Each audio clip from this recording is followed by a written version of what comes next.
Welcome, everybody, to episode stuff. 8 of Minor Infractions. We are coming back from a big one in episode 7. How are we all feeling, especially with the new overlay that has some alterations?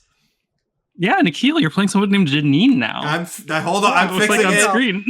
I'm fixing it. It's very special to me, and I'm excited to transition.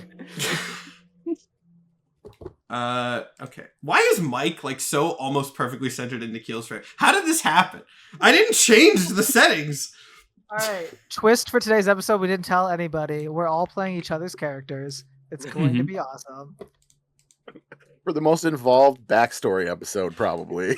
So, okay. Don't know anything about each other's backstories. For some reason, Mike is sitting in Nikhil's camera frame, and the camera source is named Jake. So I don't know what's going on, but I'm working on it. Oh, Anyway. is it not just Mike on top of Jake's feed? Because don't you just crop them all? Well, no, but they should all be in the same place because it's alphabetical. I don't know. We'll fix it later. Or I'm fixing it now, and I'll look at it. Face is alphabetical. It puts Discord does the cameras by alphabetical username. That's why I have to. Shit. That's why I need everybody to be here get it before I organize the cameras, because if one person's not here, it'll switch the order. I wonder who caused this to be so late. Then that's crazy. Yeah. I wonder. Wow. I wonder who that was. I wonder who that was. Oh no, that one's fine. Where's there? Wait, no, there it is. Okay, we're getting there. Anyway. Jess, let's throw over to you for a bit. Obviously, you do have a new border, as you mentioned, even though it was not you in the border at the time, but it is now. So, how are you feeling? Yeah. Well, I listen to a playlist all day before I play my D&D characters to help get in the mood and the headset. And Pine's playlist was like real, seize the power, fight back. Janine is a grieving widow. I've been listening to sad music all day, man. But no, I'm feeling good. I like Janine. I miss Pine. Pine's one of my favorite characters I've ever played, but she also died in such a narratively satisfying moment. And I love Janine, and I'm glad for people to get to know her. I think these cameras are good. I too am glad to get to know Janine. Actually, this is not like a story thing. This is just for my own personal. Have I seen Janine's character sheet? Can I have that on hand real quick? I don't think I ever. I don't think I ever actually asked for that. Yeah, let me send that to you. Oh, yeah, by the way, Janine's been level 20 this whole time. Yeah. Big deal. It would be fun if Jake Jake was approved just it. a different level. Oh, okay, cool. He used his 2 million TikTok followers to override me. That's how that works, right? Actually, this is Jake's show now. He owns D&Dorks. No, not really. There's been a coup. Okay, let me see these character sheets here. As I'm looking that up, or as I'm getting sent to that. What is this Pine is soup thing? Soup? Jess, you did say before we went to cameras when we were talking to people in chat that you wanted to address that. Do we want to address that really quick before? Yeah, who said that? Who said that? I think it was somebody said that now that Pine is if this Pine is in water, is she soup? That is Twitch user Esquith. Esquith. And I have to say, she'd be a stew. She's a stew kind of girl. Okay. I mean, yeah, stew, soup, not soup. Yeah, I was about to, typically stew has more little chunkums in it, and little chunkums. It's the remains of.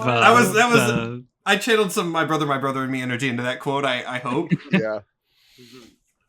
There's a whole arc about that. All we got to do is have Ratch empty his pockets. Oh, sure. Are those still there? I guess they probably are.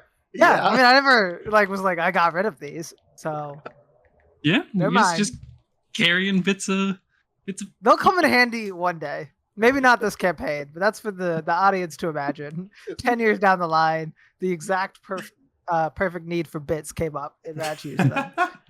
Ratch has the most fucked up point and click adventure inventory you're ever gonna see. Oh, it's yeah. You guys use them in every tracks. situation. It just says you can't use that here. It's gonna be a great paperweight one day. It's gonna be awesome.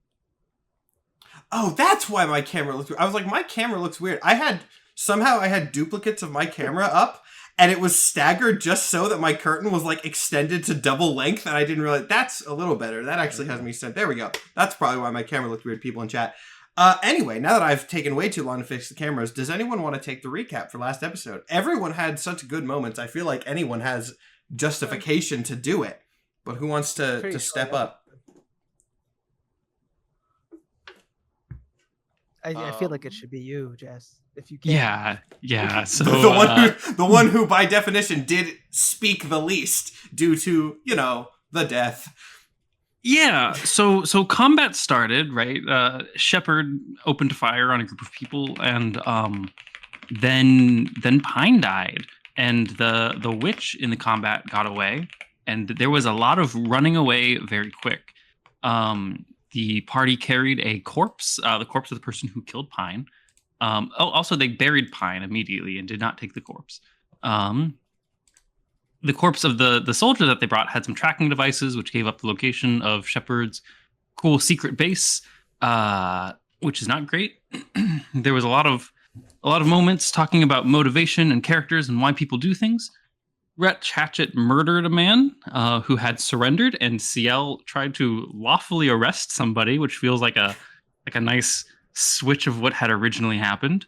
There was a moment interrogating a what do you call it?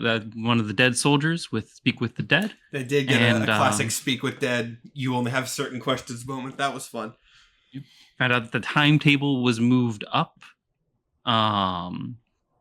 And yeah, then they went and met Janine, and Iggy gave Janine his sword because Iggy may or may not have absorbed Pine's essence and potential at the end into the sword. So Janine has a cool gold sword now. Then we flashed over to the pit where Pine was buried, and there sure is some water coming out of that now, and the body's gone. Yeah. Remember, Pine was a warlock, and that patron relationship never got explored.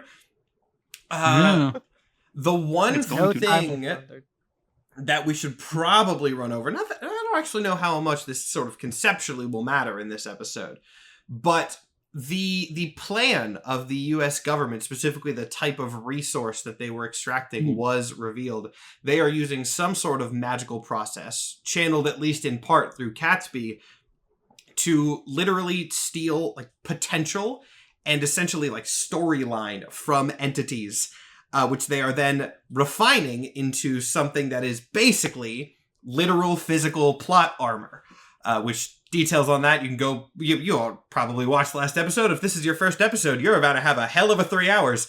And I don't think that'll matter too much for this, since this is going to be a lot of character stuff, but it might. Certainly last week proved that these episodes don't always go how I expect them to, so we'll just recap you with everything so that we're all prepared. And with that, I think we are ready to throw it over to you guys. We left off with that very good character moment between Iggy and Janine. I believe the plan from there was to find somewhere safe to go and regroup, since there are, at this point, possibly several groups on your tail. But we will pick right back up with the end of that interaction with Iggy and Janine. So I'll toss it over to you guys. Yeah, I think the last thing I said was, let's go start a fucking war.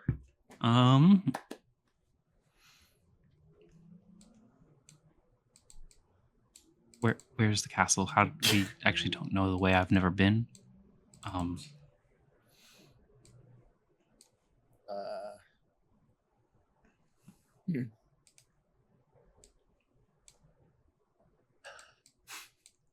Ratch can get us there.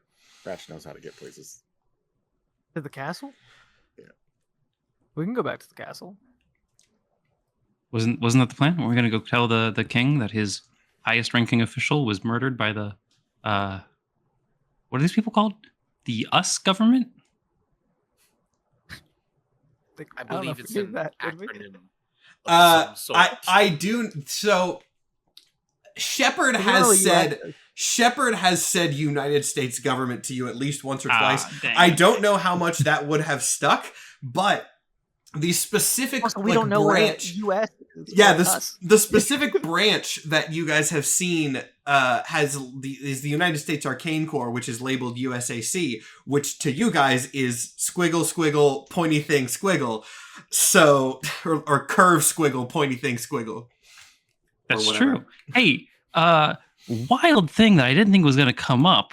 Janine was established to know a little English. Yeah, Janine is human and does know some English, so that actually will be helpful. Right abroad, America. Wild. God, could you imagine if she was like German and it was useless? No. It's Shepard's joke. Shepard also isn't German. It's That just, one. so it could be a double joke there. Maybe he knows German. I don't know. I haven't established that. Not that it ever matters. But yeah, I mean, if you guys want to go to the castle, you can. You can go somewhere else. All you know is somebody is coming. You also have. You also do still have the corpse of the soldier. Shepard has it in his pack, and he's like on the roof still watching out for people. I think with CL. That's right.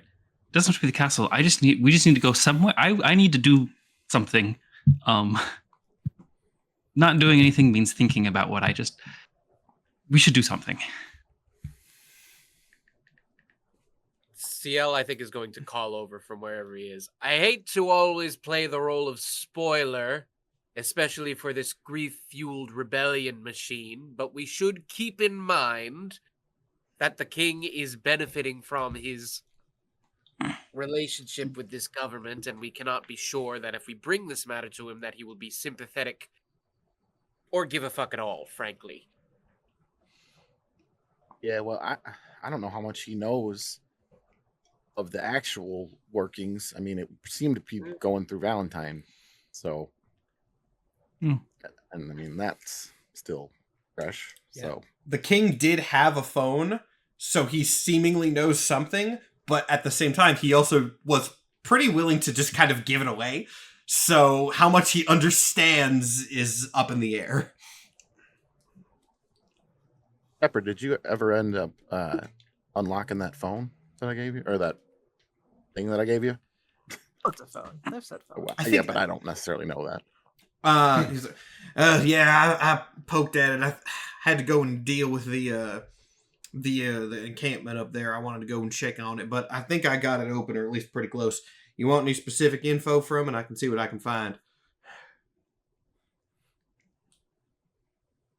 Can you tell whose phone or whose communicator that was? Because let me make sure I remember correctly, which I think you guys have Valentine's phone. He has just another one, right? The one that the king gave me that was in a box. Yes, yeah, that's what I thought, but I wanted to make sure. There's not too much on it. It kind of seems. This was from the king, right? I assume that was told to him. Yeah. I've met the king. Doesn't seem like the most competent individual. This seems like a phone you'd. This analogy's probably not going to make sense down here, but you know how, or at least I know how, you're playing video games and you give your little brother a controller that's not plugged in to make him feel like he's included. That was basically what this is. I assume everyone kind of blank stares at him and goes, there's not much on it, but we can use it as a connection point if we really need to. Huh. Okay. Very few of those words meant anything. Yeah. Would it help you to have? Wait, does he? Remind me. Does he have Valentine's phone as well? I think one of We you were- has that, correct? I don't believe you ever gave that to him.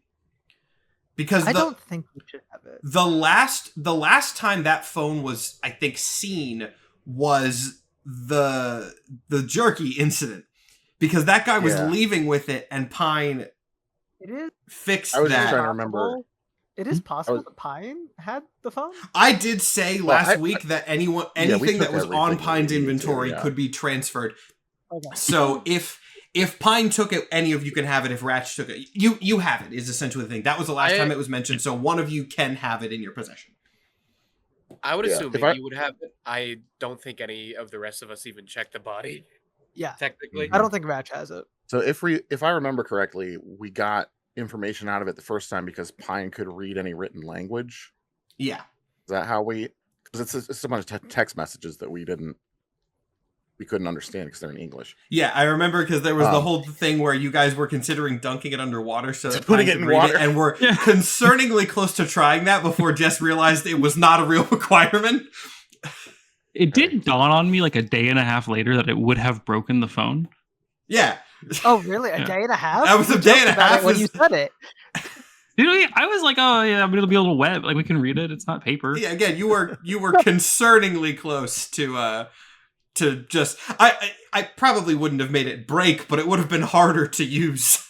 List of things that get I mean, damaged. this happens by in the water. future. You guys have to go to a side quest to find underground fantasy rice fields.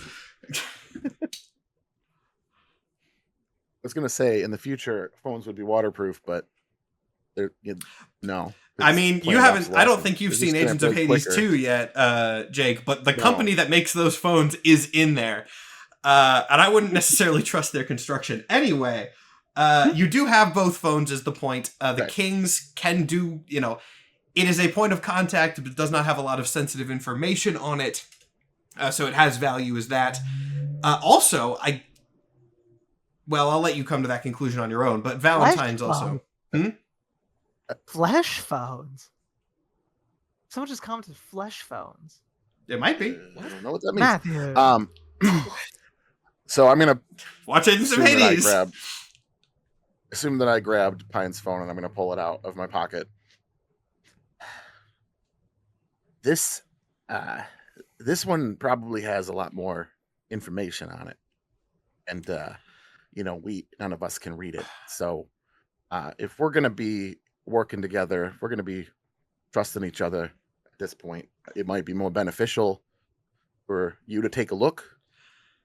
Also, can we use these to communicate with each other? First off, I think you briefed Shepard on like everything that had gone down in the meantime, so he knows you have this. Okay, I think we addressed that last week. But yeah, using it to communicate with each other is a good point.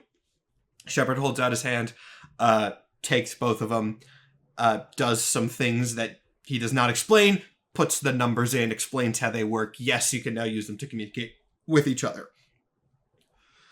As for other information, continue, but let's just get that established first. Yeah, I don't know if there's anything more recent. Been a couple hours, I think, since we looked at it, and seems to be continually updating. I don't know.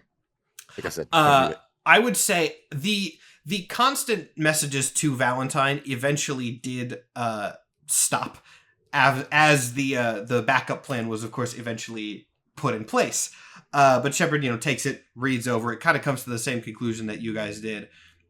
He goes like, I can go through the message history, any files on here, see if there's any sensitive information that we can glean. It'll take me not too long, 10, 15 minutes. I can do it on the way as we're walking wherever we're going next. Sounds good. Let's. Why don't you give me the blank one in case we get separated or something? He tosses it over. All right. That's all I got for now. So the secretary's coming with us now. That what I heard from up on the roof. Yeah, I'm coming. Sure, why not? Yeah, I don't think she was really the secretary. Called a cover story. It's all. Shepard kind of looks at you quizzically, and then you see his eyes widen a little bit, like, okay. And then he just once again shrugs, like, he's not going to question it. There was a whole interaction last week of him basically being like, you guys shouldn't do this, but at this point, if you want to come along, I guess I'm not stopping you. This is just, in his mind, an extension of that. So, we're going to go to people talked about going to the castle. We can do that. We could also try to get somewhere less conspicuous. Yeah. I mean, I followed you because is- my safe house got exposed and then detonated, so... Yeah. It is nighttime. Do you need to set up you know. here? Do you all need to rest? I mean, we did just get done. I'm a little tapped out. A rest would not be a bad idea. Would be Okay. wise. I mean, yeah, come on in. I don't think somehow anyone official really knows anything about this place, so it should be safe enough.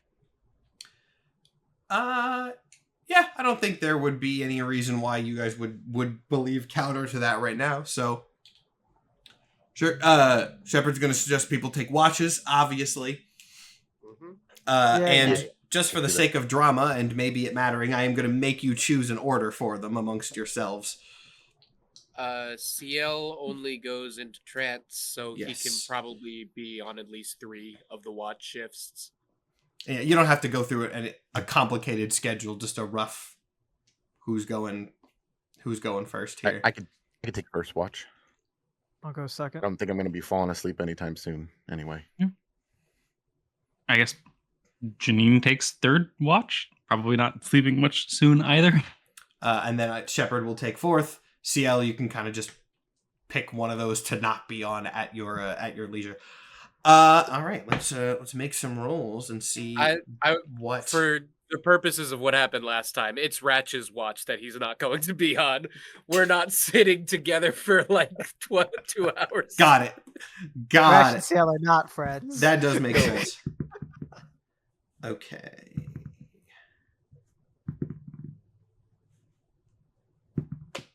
Always fun to hear the DM rolling a lot of dice, I think. And even more fun to hear the DM roll a lot of dice and then be like, all right, cool, everything's fine. Nothing bad happens. Am I telling the truth? Am I having fun? Who knows? Only me, but you'll find out later. Night passes with, somewhat surprisingly, no issues that you're aware of. Beautiful. Huh. Or is it? That feels concerning. Yeah, maybe. But with the morning arriving, or the seed light starting to shine overhead, what's the new plan?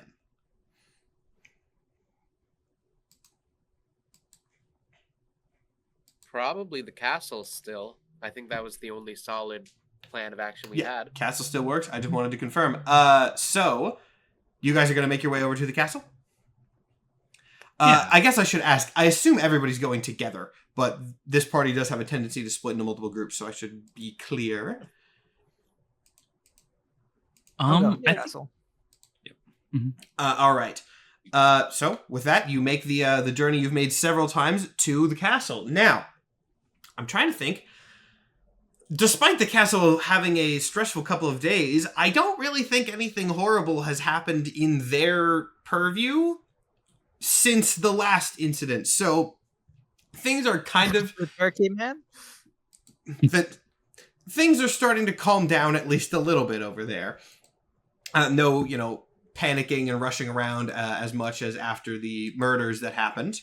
But they are still on a little bit more high alert, so the gate is not just open. You're going to have to go up to the guard post there and talk to somebody unless you want to try to sneak your way in.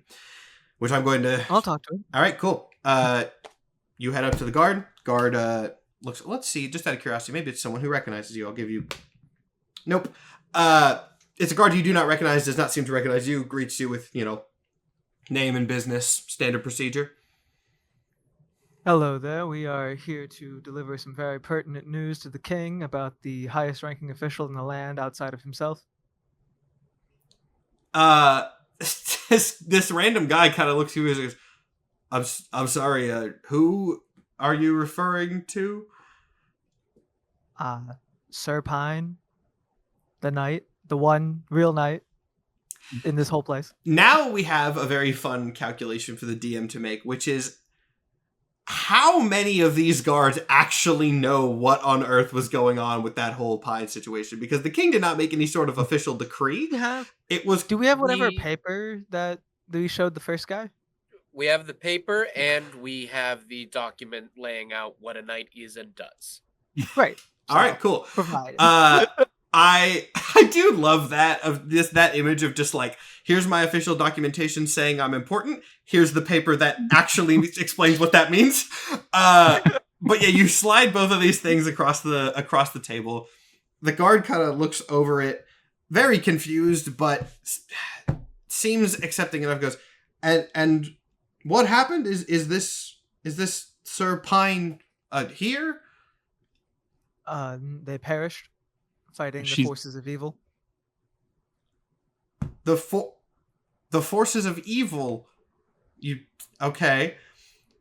Well, these documents look official. These are official signatures. So, slides it back across. Go on in, sir. Thank you very much. I just waved them in. We go. Sure, why not? Okay. All right, you guys are inside the castle once again. Wow, it's nice in here. Obscenely wealthy. Sorry. I think you just go straight to wherever that waiting room was. We were the first time, and wait for the king. Okay.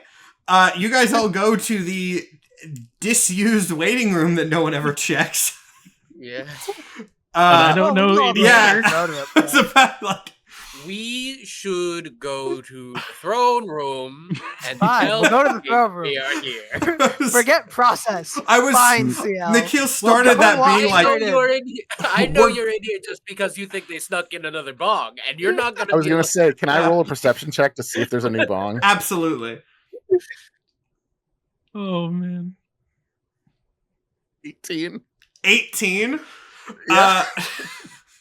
Weirdly, there is not a new bong, but there are shattered pieces of what seems to be a different bong. At which point we can have a little flashback scene of the guards bringing the new bong in and then one of them tripping and shattering the second one in the same room. Man, But that's all you find. They're just not having a good day. I paid for Because, that like, long. This isn't the same. Never mind. Let's go. I do love the phrasing from the Kale of just, we are going to go in and we are going to go directly to the waiting room. He follows procedure. It was, yeah, no, it's valid. It was, you phrased it very well. All right. Now, after walking into the waiting room and then like standing there for a second and then walking out of the waiting room again, you go over to the throne room where there is the usual guy. We'll say it's the same guy, standing outside the closed doors, you know, with his itinerary scroll that's essentially almost blank. He does look up and recognize you, or at least I guess most of you. And he goes, what brings you all back to the castle? I hope everything is well. Everything is not well. Terrible. Pine is dead. We must notify the king, please. Oh well, that's of course very tragic. I'll see if the king has room in his schedule. I mean, of course, for the death of such a valued official, we'll surely Right. be able to shift some things around and make time. He hems and haws over his blank document again, and then opens the doors. The king seems to be asleep. You hear snoring, this kind of very guttural, gross-sounding, like hiss snore coming from the throne when you walk in. The guards are still standing on either side, just looking very bored. Is that him? Is that the king? I'm afraid Yeah. so. Yeah. Do we wake him I'm up? gonna minor illusion the sound of a scream in the room to wake him up. Jesus Christ. All the things. We follow procedure, and then 20 seconds later, This is procedure. This is fine. Last time I was here, I cast an even bigger spell. the This is guards, wake everyone up, and people the- love it. the guards immediately like startle. They seem to have been essentially asleep themselves, you know, grabbing their spears. The king, being just a very, very, very old man, does not seem disturbed. Damn. One of the guards is, what the hell was that? It's not relevant. Would you mind waking up His Majesty? Yeah, sure. The guard on the right side of the king just kind of very gingerly reaches out a hand and taps the king on the shoulder. The second the hand touches the king in any capacity, the king snaps up and what where am I? Is this, who are you? What? Oh, I remember. You look different. Which one is he talking to? Is he talking He's to me? kind of talking in your general direction, eyes unfocused. This man is barely conscious when he's wide awake, so This is a whole other person. you look different. We've not met. I thought you were shorter and orange. You're confusing me with my wife, sir. Oh, well, I'm sorry about that. Who are you? His Majesty, we have terrible news for you. Well, then don't Pine, tell there's me. no- Well, I no, don't want hold terrible on. news. I just woke up from my nap. Tell me something little good first. orange Tell me some creature. good news first. That stops Ratch. He doesn't know good news. The good news is that we solved a pest problem you had recently. I understand there was a beast loose in the castle. I can let you know that that has been thoroughly resolved. Shepard's is Shepard eyes with us? narrow as he kind of side eyes you, but does not say anything. He goes, oh, well, I guess that's good. All right, what's the bad news? The little orange creature you remember, named Pine, who you made a knight, has died. Their wife. My wife. The king actually does not have an immediate response to this. Seemingly somewhat surprised in like a not surprised in that he doesn't know what's going on sense, surprised in it actually does understand what's going on sense. He goes, oh, well, that's very unfortunate. But Pine lived a long life, I think. And, I should note we're burying the lead slightly. No, that was the most important part. I'm happy you're notified, Your Majesty. While I agree that was the most important part, I do think we should mention that it was a foreign government that killed my wife, this high-ranking official that you have appointed. that you see basically like everyone who's not part of your group in the room just being like, the couple people who are milling around the sides of the guards, everyone stiffen at that for a variety of reasons, of course. I mean, the concept of like foreign governments, not a huge thing in at least modern Spawn. Like it's pretty much just the king outskirting village. There have probably been some foreign regimes and things in the history books, but not something that would be wildly public knowledge. The king does lean forward, sitting up a little bit on his throne, the hunch kind of causing him to fully bend over like a 90-degree angle. Goes, you say what now? Pine was There killed were- by Go ahead. Pine was killed by the United States Arcane Corps. Guards? And they don't have our best interests at heart. The king turns to the guards and goes, guards, let the armies know that we are going to be going to war immediately. Whoa, I believe that is the think- correct I response. liked that little Well, lizard woman. She seemed nice.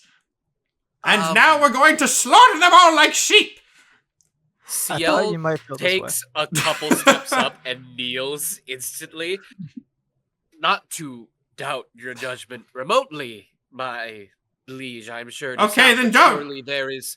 You more it seems like you're process. you said not to doubt, and then you kept talking. Well, we want to keep this above board, sir, and make sure the people are on board. Surely there is a process to go through before we can outright declare war on a foreign government. You're right. that the There is public does not know a about. process, little man. He says to the guy who's like twice his height. There is a Ciel process. stands up. You know how a second ago I turned to that guy and I said we're going to war? That was it. The king is my favorite NPC you've ever done. I love this man. It's fun to play. amazing. He's fun to. Join the I'm band. always happy whenever you guys go back to the throne room because he's just very. I don't have to think about my lines in advance. I just say whatever comes to mind, and it always works. It's perfect.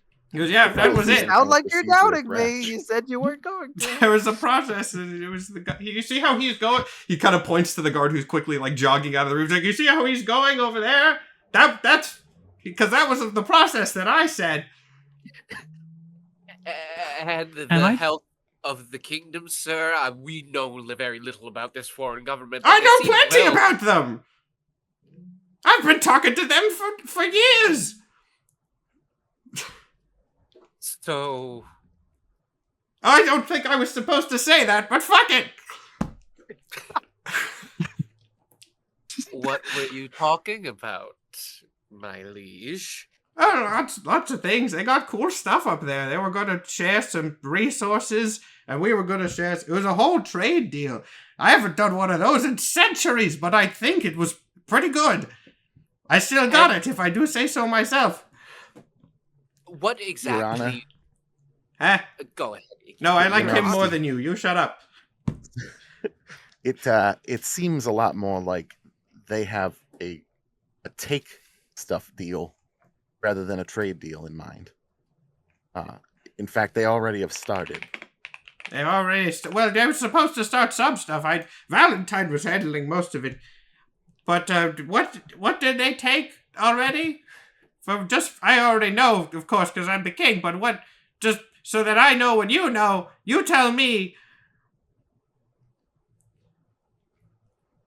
Oh wait, actually, I don't know what they've taken. Dang it! Yeah. I mean, for one thing, they took Pine. Oh right. They- I guess I would do They it. took her, but I mean, not just that they killed her. Like they are harvesting people, and How do you Energy. harvest people? Are they ate pine? I mean, kinda. What? And they get theory- stronger when they Outrage! do it. We shall slaughter them like sheep. Wait, I already said that. We'll slaughter them like goats. Whatever. We'll See, kill them all and we'll eat their children. Livestock is canon in the universe. Janine is so down for this. She's cheering too. She's like, "Eat CL fully like time Actually, out, wait. like, As like, hang on. Janine, the human, is getting hyped, the king shouts, "Down with the humans! Death to them all!" My neighbors are going to be so goddamn confused. down with the humans from up there." Specific. This is concerning. Wait a second. Come, Yeah. you pinkish one. Come closer. Hi, I'm a human. There's a few of us that live here, and I'm completely loyal to you. And also, they killed my wife, and I would like to go to war with them and not go to war with you, if that's possible. Yeah, good enough. Thank You do Also, anything cool? Thank you. You got any cool skills? The rest of these guys have cool skills. I'm gonna Well, thank you cast very much, Your Majesty. Goodberry and hand the king some delicious healing berries to show what cool skills I have. Because I have so many spell slots now. You approach the throne, cast. Is it Goodberry? No, Goodberry's first level. First level. Yeah, you hand the king just a handful of berries and go look at. The fuck is this? It's food. I summon food that heals you. I asked you to Yes, do I can do something anything cool cool. for war and fighting, and you drop a bunch of fruit in my hand. not pretty I good, can though. I can also control water. What if this like fixed his cough and his voice, and he just Yeah. sounds like Oh, Jake, you're not going to convince me to Don do a less Draper annoying now. voice that easily. I love this voice. It's all a of this perfect character is voice. fantastic. Yeah, so the king pops one of the berries and goes, "Actually, that is pretty good. Okay, you can stay. I won't kill you. Yeah, well, maybe later. I won't speak for how things go." We're actually CL giving has- you need like a thumbs up. CL has just been frantically trying to pause everything, going 3 times faster than he wants it to. Yes, yeah, it's still doing time out. Like, if we could pause and circle back. Isn't this what we wanted to see? Yeesh. What were you what under good the people want, impression that dude. we were trading to this government? If you're seemingly unaware of their ability to harvest essence, let's call it. Well, I remember Valentine was one of the ones who brokered the deal, and he said it was something about gold, but then they laughed really loud when they said it. I thought it was weird, but I wasn't going to question them because they're kind of a You weird guy. cannot trust anything that You- man said. You didn't ask questions about your foreign policy? To be honest, I don't remember too much of the whole interaction. What were we? Oh, I get it. Gold. Okay, that's why they laugh. Okay. What did you think we were getting from this government then? Oh well, they said they were going to send us a lot of they gave me that brick that I gave to Pine. Where's that? Is that gone? Because that was pretty much the only thing I remember getting on. Valentine said there was going to be that it was technology beyond our wildest dreams, and I didn't know what that meant. But then Valentine showed me the brick that lit up, and I thought it was neat. So I figured if we had more of those, we could use them for like lighting the mines. We could string them up on ropes, like hang them from places. Hey, Rat. hate. My wife Can died I, for this. Can I pull Ratch aside really quick? Absolutely. Hey, Ratch, how taxing on you is it to cast Zone of Truth? It's fine. We get a Zone of Truth. We could. I will tell you, it was amazingly ineffective on the king last time. Oh, it's not for the king. Okay. I want the king to know that we're doing that. Interesting. Okay. Shepard's gonna kind of On butt his the- way in. He goes, "You want to inform us about this plan before you go off and do something, or you want to keep it dramatically vague for the purposes of narrative?" I mean, my plan.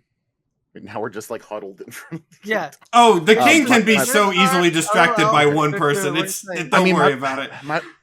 My plan was just to tell the king that Valentine has been lying to him for years No, I tried that in exactly. a way that I cannot lie. So We can go. Good luck. And then I'll cast Zone of Interest right on the throne. You keep again. saying zone of interest, which is so Whatever, radically Zone of different. Truth. Zone of Interest. Don't is cast way that. better. I'll cast Zone of Truth on the throne room or the throne area again, and he can walk into it if he likes. and then I can choose to fail the save, correct? Yeah. So that I have to. Okay. All right. I will say I know that you failed to save. I don't think there's anything to tell the king that you're necessarily affected. It's actually good. Last time we made a big show of like we will tell Yeah. the truth, so you can just do that. That's a good point that I've never actually thought of. Since I've never thought of it before, and I don't want to spend too much time figuring out spell mechanics right now, I'll say that with the way the spell works, there is, if you, this actually, you know what? This makes sense in my head, so I'm just going to canonize this as how I'm going to treat it going forward. If you choose to willingly fail the save, there is a like magical visual indicator of that, because it's kind of useless otherwise. So I will say that can be determined, because it makes sense. Move forward with that DM ruling established. Your Majesty, Valentine has been lying to you for years. About what? He's been essentially using you as a puppet to do whatever he wants, carte blanche, in the kingdom, including making these deals with foreign powers that are not beneficial to you or anyone who values this kingdom. I mean, I would question it, but you're standing in the magical truth spell, so I guess we should kill Valentine too. Someone get on that. Valentine is I'm- already dead. I'm gonna walk in too and be like, actually, one of the last things you did was give Pine the okay to execute Valentine, which she did on your orders. Oh, did that already happen? Yeah. Pine was really good at doing stuff. Where is she again? She was very Pine is also dead. Oh. She died God, fighting the oh, devils god damn it. above. Well, I guess who? Wait, it's been so long. How did I made Pine a knight, which I hadn't done in a while. Where are the other knights? Which knights is still left? It was just her, sir. There are no more knights. That can't be Your right. Majesty, I distinctly remember knighting somebody about 200 years ago. That would be a dead person. Well, you don't know. You don't know who it was. He was an 80-year-old human man So he probably had some time left in him. We live about 80 years, sir. Yeah. That's so short. What do you do with that time? Fall in love with a kobold and then have my heart ripped out. Oh, Jesus, way to bring the mood down. Your Majesty. Is there a way we can find out who that was? This is I'm just doing it as a bit. Now it's becoming story relevant. I mean, we don't have to. Maybe That's I was me. doing. Yeah, the No, kid said no. Yeah. No. Not important. I guess And then, that's the problem with just saying whatever comes to mind when I'm Wait. playing the game. the way this administration is run, that tracks. Yeah. Sadly, you didn't know that. Frankly, you were setting your people up too. Probably have at least half the population wiped out for this trade deal. That was not anything that you thought it was going to be. No, Clearly. no, I wouldn't have done that. That seemed like a bad idea. If my people died, then who would give me taxes? right. Solid Your point. Majesty, may I ask a boon of you? You can ask whatever you want. I guess. Those of us standing before you today are the ones who know the most about this current threat to your kingdom. Can you knight us as well? Your Majesty, I have to humbly request you not knight this man, and I point to CL. I am good. I'm good. Shepard also is gonna back away. He's like, I have absolutely no desire to be part of any administrative structure. You can go ahead and do that to them. CL, if you do want to back out, you can go with Shepard, but it is your call. Yeah, I'm good. I'm frankly good on the knighting. Technically, 100% of knights have died. Very high fatality Very rate. true. That's a Yeah, great but we'll- point. I feel like we'll get stuff done a little bit, faster if we have some clearance. Um, Ratch is also gonna back out of knighting. Let's go. CL just. You told me, why aren't you? I doing it? respect the position, CL. You're a scoundrel, and I don't deserve it. You need more discerning taste, because if you respect this whole thing after what we've learned today, I don't even know what to tell you. I don't even know what I'm trying. I don't know. That was a beautiful little moment that he was like, oh, let's knight the whole team as a display of solidarity, and then everybody left.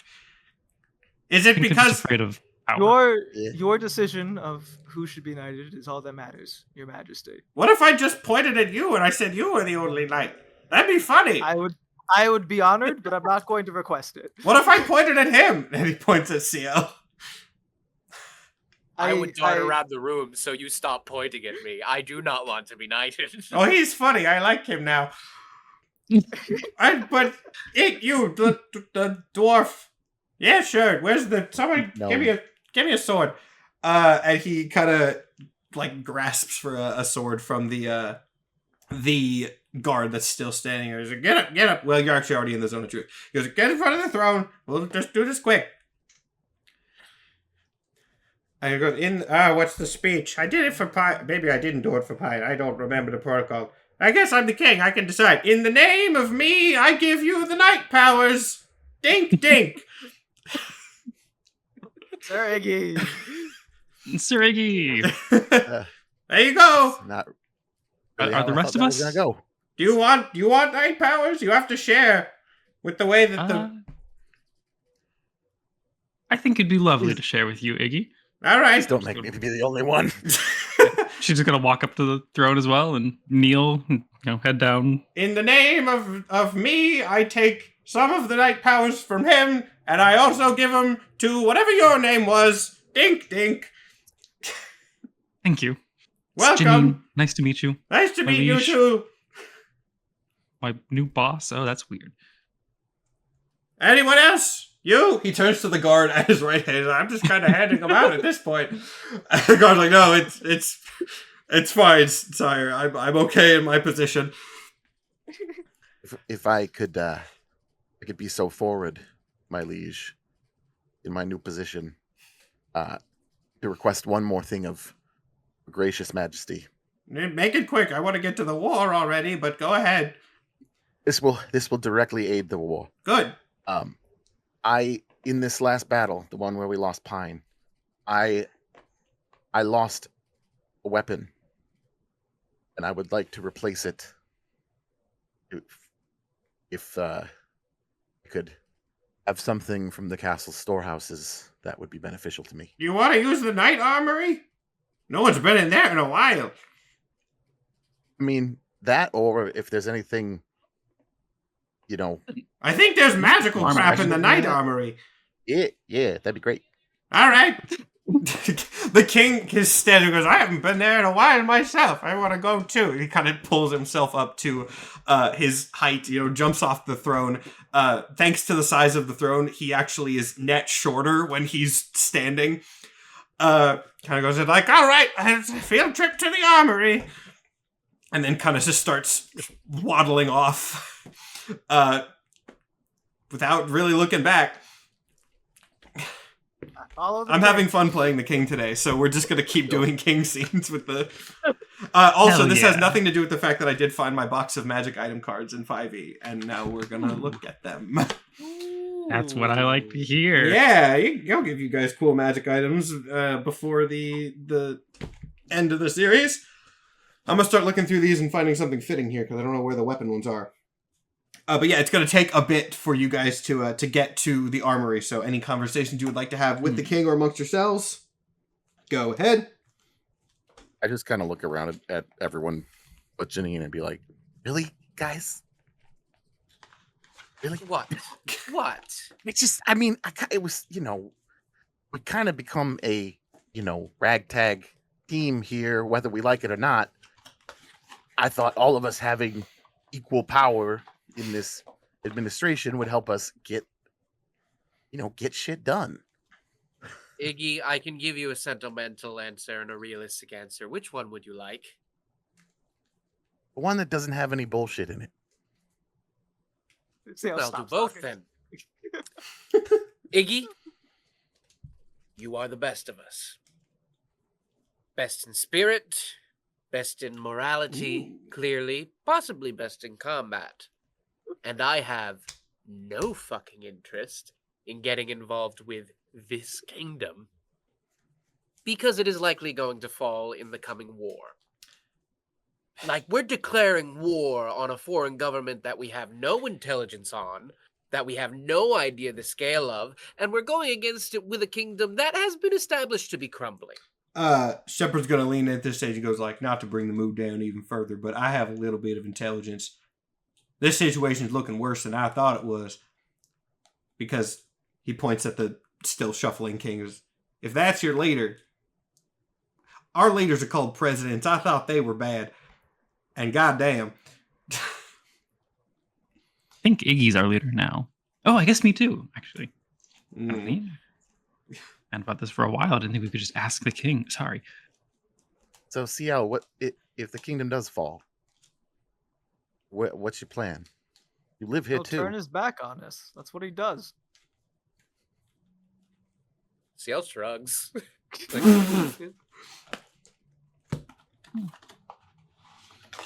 Kingdom won't fall. The kingdom Okay. cannot fall.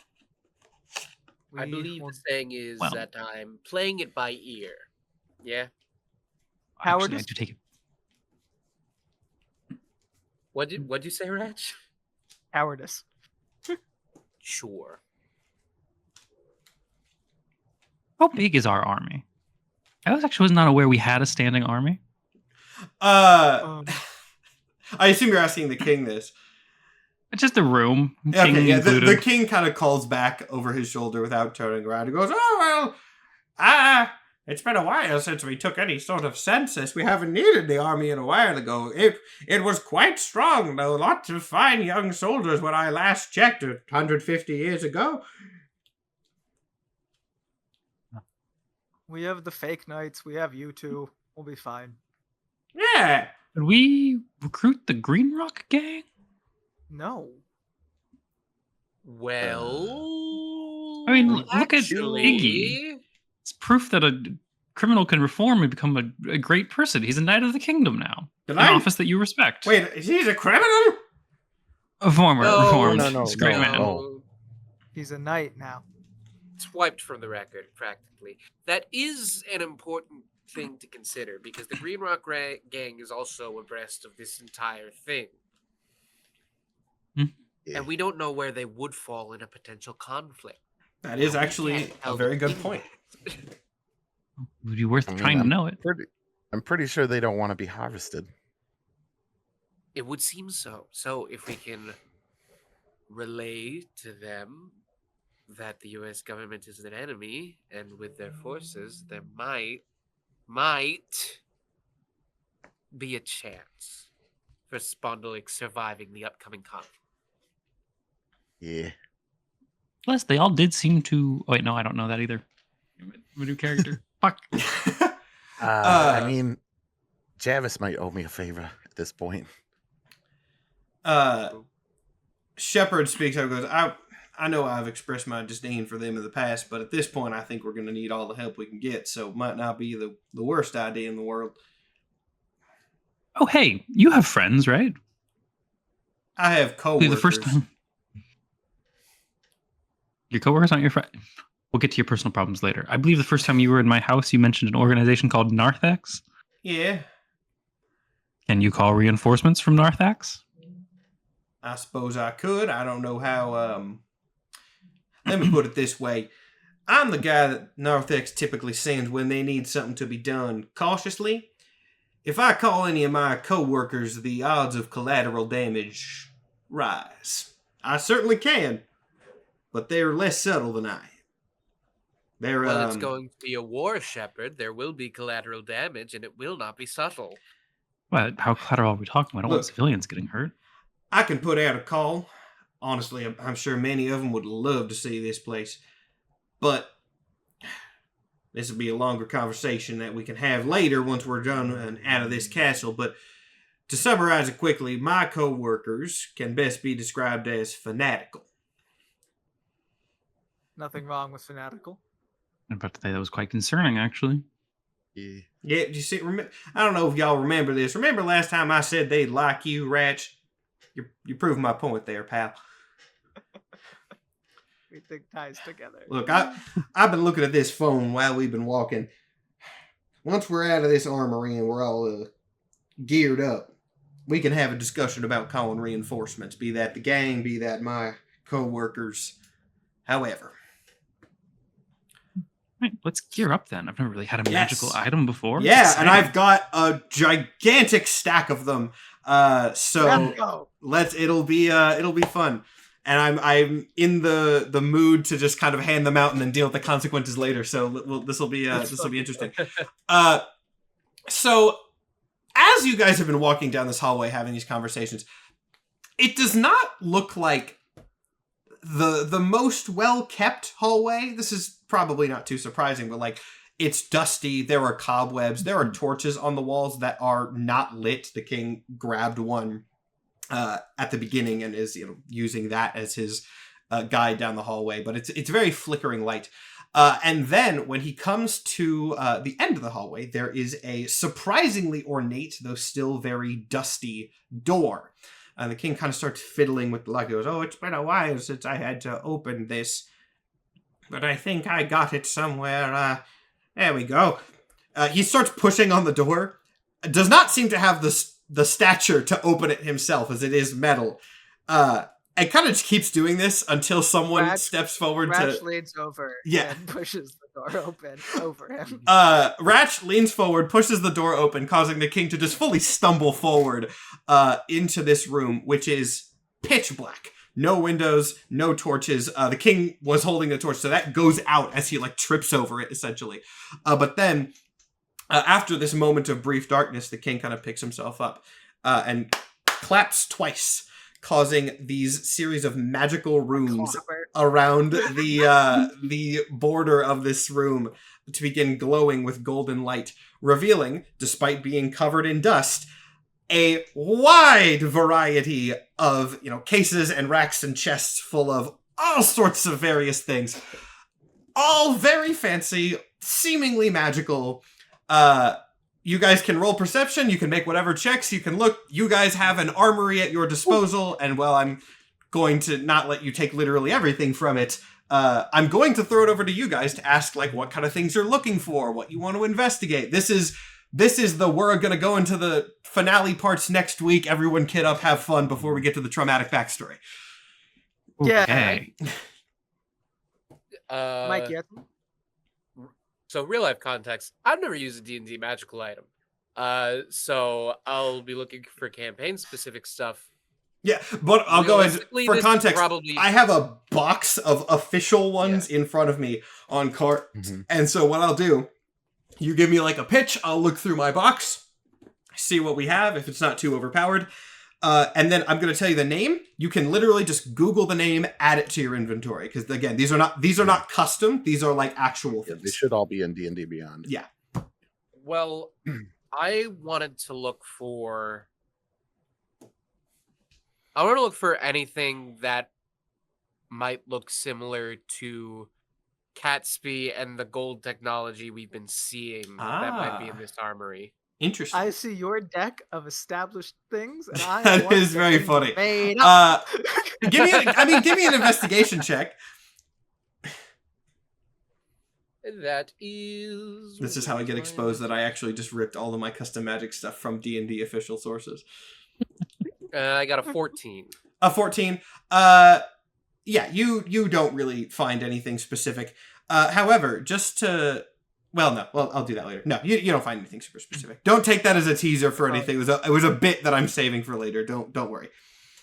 I want to go ahead and look around for something with seemingly large offensive potential. Seemingly large a weapon, offensive potential. preferably a weapon, preferably. There's something that can do a lot of damage because Ratch does not have a lot of damage stuff. And you are looking for this specifically. You're not. Let's see. Is there a particular like type of weapon that you're looking for, or one-handed specifically would be the only real thing. One-handed. That I think You still actually have does to- eliminate that option. Let's see. So many fancy things. So many fancy things. Are you looking? Okay, we're gonna do this. Are you looking like for enchantments for anything tactical, or are you literally just looking for like the biggest and fanciest visuals on a weapon? Because I have pictures of them on these cards. No, it would be like something that a big weapon would have advantage on what I'm looking for, but also like trying to see if anything's got a magical, like big heavy hit to it. I mean, if I want to give you something truly insane. Yeah, okay, you know what? Make me an investigation check, and depending on what you roll, we'll see what That is stuff. a 21. Alright, screw it, I'm giving you a rod of lordly might. Whoa! What is that? That sounds lit. I'll go ahead and read you the description. It's basically a mace. This is probably too small to see the details of on the viewer screen, but it's That's a basically... great weapon Well, no, for here's the that. cool thing about it. It has buttons on it. You can press the buttons as a bonus action. Button 1 turns it into a flaming sword. Button 2 turns it into an axe. Button 3 turns it into a spear. Button 4 extends it into like a climbing pole. Button 5 makes it like a tiny portable battering ram. Button 6 turns it into a compass. And also it can paralyze people and steal life from them. Oh, there's a fun bit there at the end. Yeah, just go and Great. Google Rod of Lordly Might. I'll set that aside so I remember you have it. Who else wants cool gear? Are there any like staves or Yes. wands in there that might be kind of cool? So many. Let me find the option there. Actually, Hell yeah! since I have to fan through these cards, everyone give me a rough type of thing that you're looking for first, so that I don't have to spend 3 separate sequences fanning through these cards. I mean, Go ahead. Iggy has some specific things in mind, and I can justify that in character if you. Oh, you're wanting like specific items. Okay.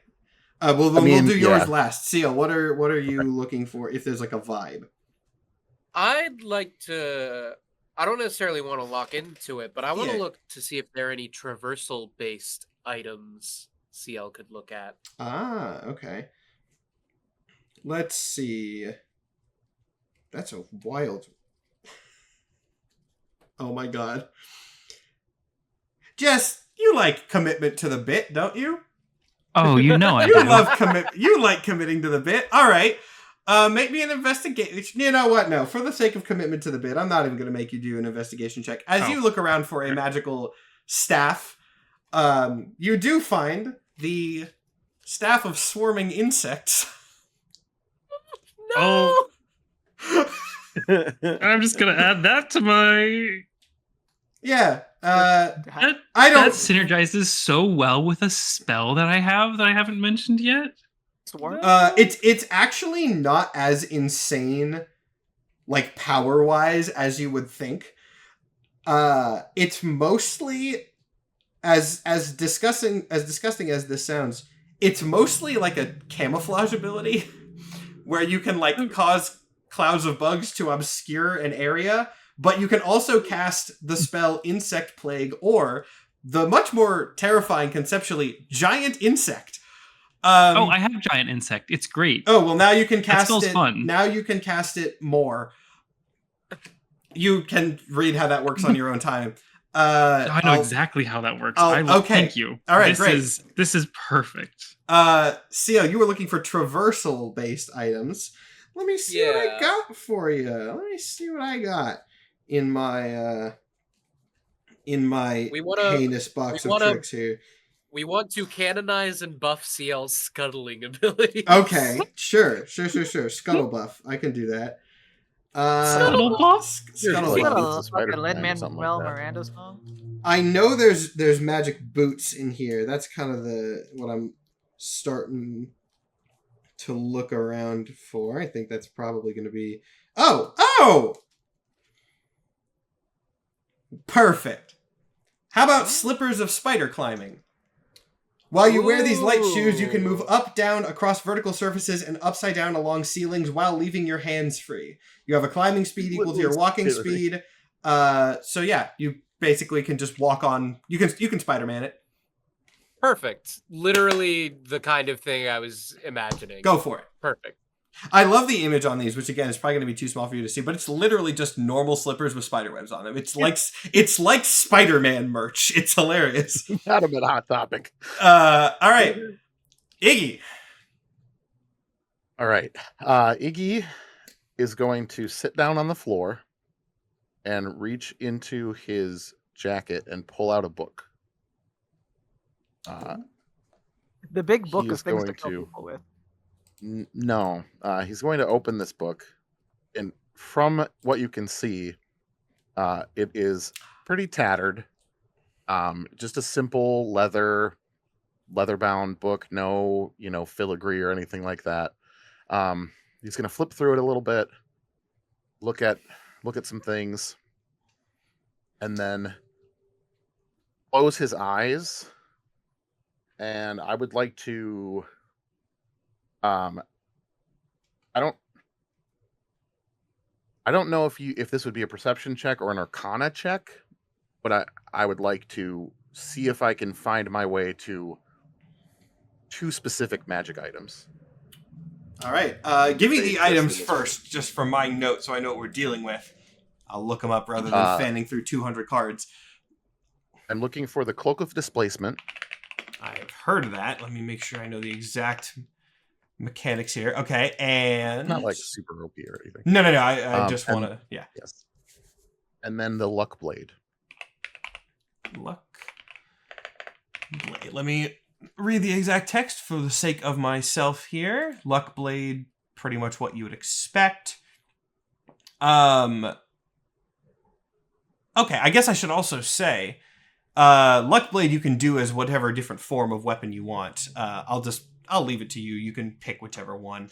For if that sounds weird to audience, it's a sword, but you can pick any type of sword, and that can be a Luck Blade. So I'm letting Jake pick the type of sword.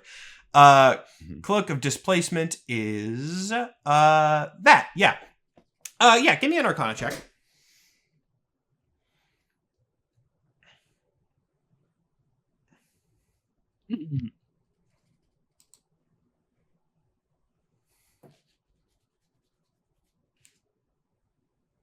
Picked up my thing because I was going to show the camera, and then my dice rolled.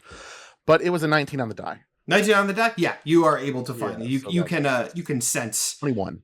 You can sense the location of these. You can see kind of like a floating sort of glow emanates from the book and starts pointing the way, kind of guiding you to these items on the shelf. The king, who, by the way, has also just been grabbing whatever he can find. This tiny kobold is now like decked out in magical armor 3 sizes too big for him, dragging a battle axe twice his height, wearing like 3 magical circlets on his head, is kind of just shuffling forward.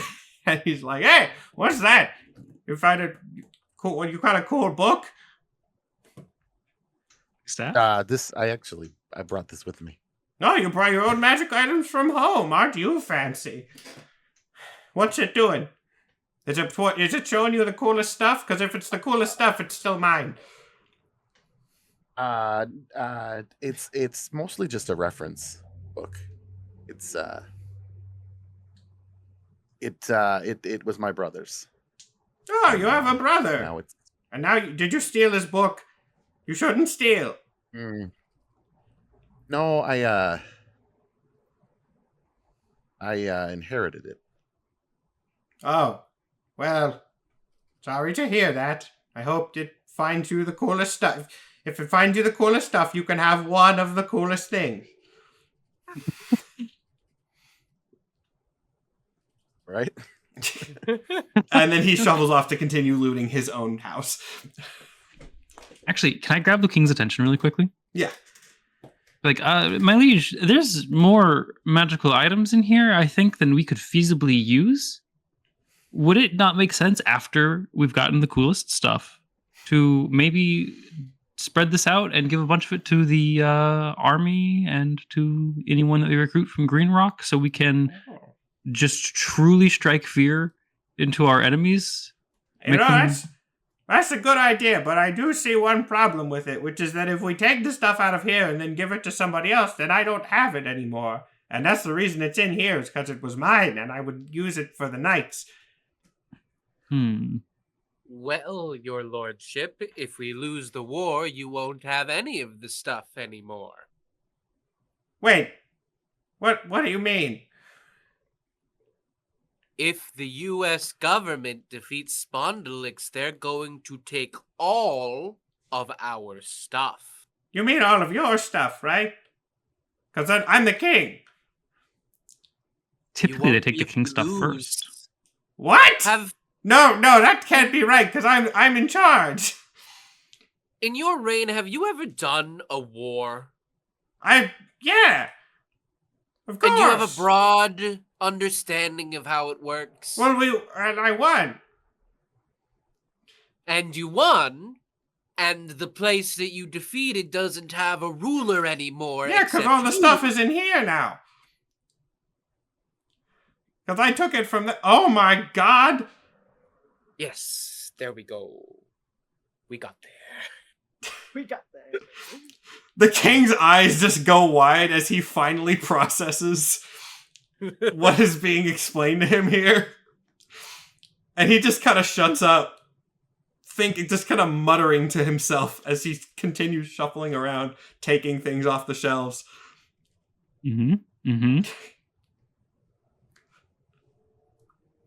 Okay, this is good. We might stand a chance with magical items and Green Rock game. Okay. But you can see El in the corner kind of nodding to himself, clearly trying to convince himself that this is going to work. Your Majesty. Oh yeah, go ahead. Is there anything in here, perhaps like signet rings or anything like that the knights used to wear to show that they were knights? That might be beneficial for me and Janine to have something that shows who we are without having to explain it every time we run into somebody. Oh yeah, you can go in the center there. And he gestures, there's like a pedestal in the center that has, we'll just say signet rings that were kind of all aligned in a circle. Some of them are missing, presumably because some of the knights that died in such a way that their rings were not recovered. But there are some that are there. that you can take. Heck yeah. Shepard, to his credit, is also looting as much as he can dump into his bag, by the way. Not saying a word. He's just, like, the bag is already pretty full because there's a dead guy in there, and he is just armfuls of shit off the shelf. Just Yeah, are we allowed to go for more items? I mean, he's not stopping. You can try. For mechanics and timing purposes, I mean, I think the audience is having fun with this scene, so I'm not going to rush you through it. But yeah, if you want to go for like one more, why not? Yeah, let's find like a ring or something. Rings usually have cool buffs and stuff. Let's like a ring or a necklace or a pendant. So something passive. Yeah. Let's let me. Oh, there's a ring. Oh, you know what would be cool? Hmm. Can we just say that all of the Knights' signet rings all had a different enchantment on them? We actually, we got to the same thought at the same time, Jake, because as I was looking at these rings, I was like, it would be kind of neat. We did establish that the Knights all had like a different sort of position and role in the cabinet. We'll do a comics Iron Man Mandarin 10 ring situation. Each ring has some sort of power that is, you know what? War! We're gonna do the world building. The reason that the Knights had this system was because these rings were made that all had power of a certain thing.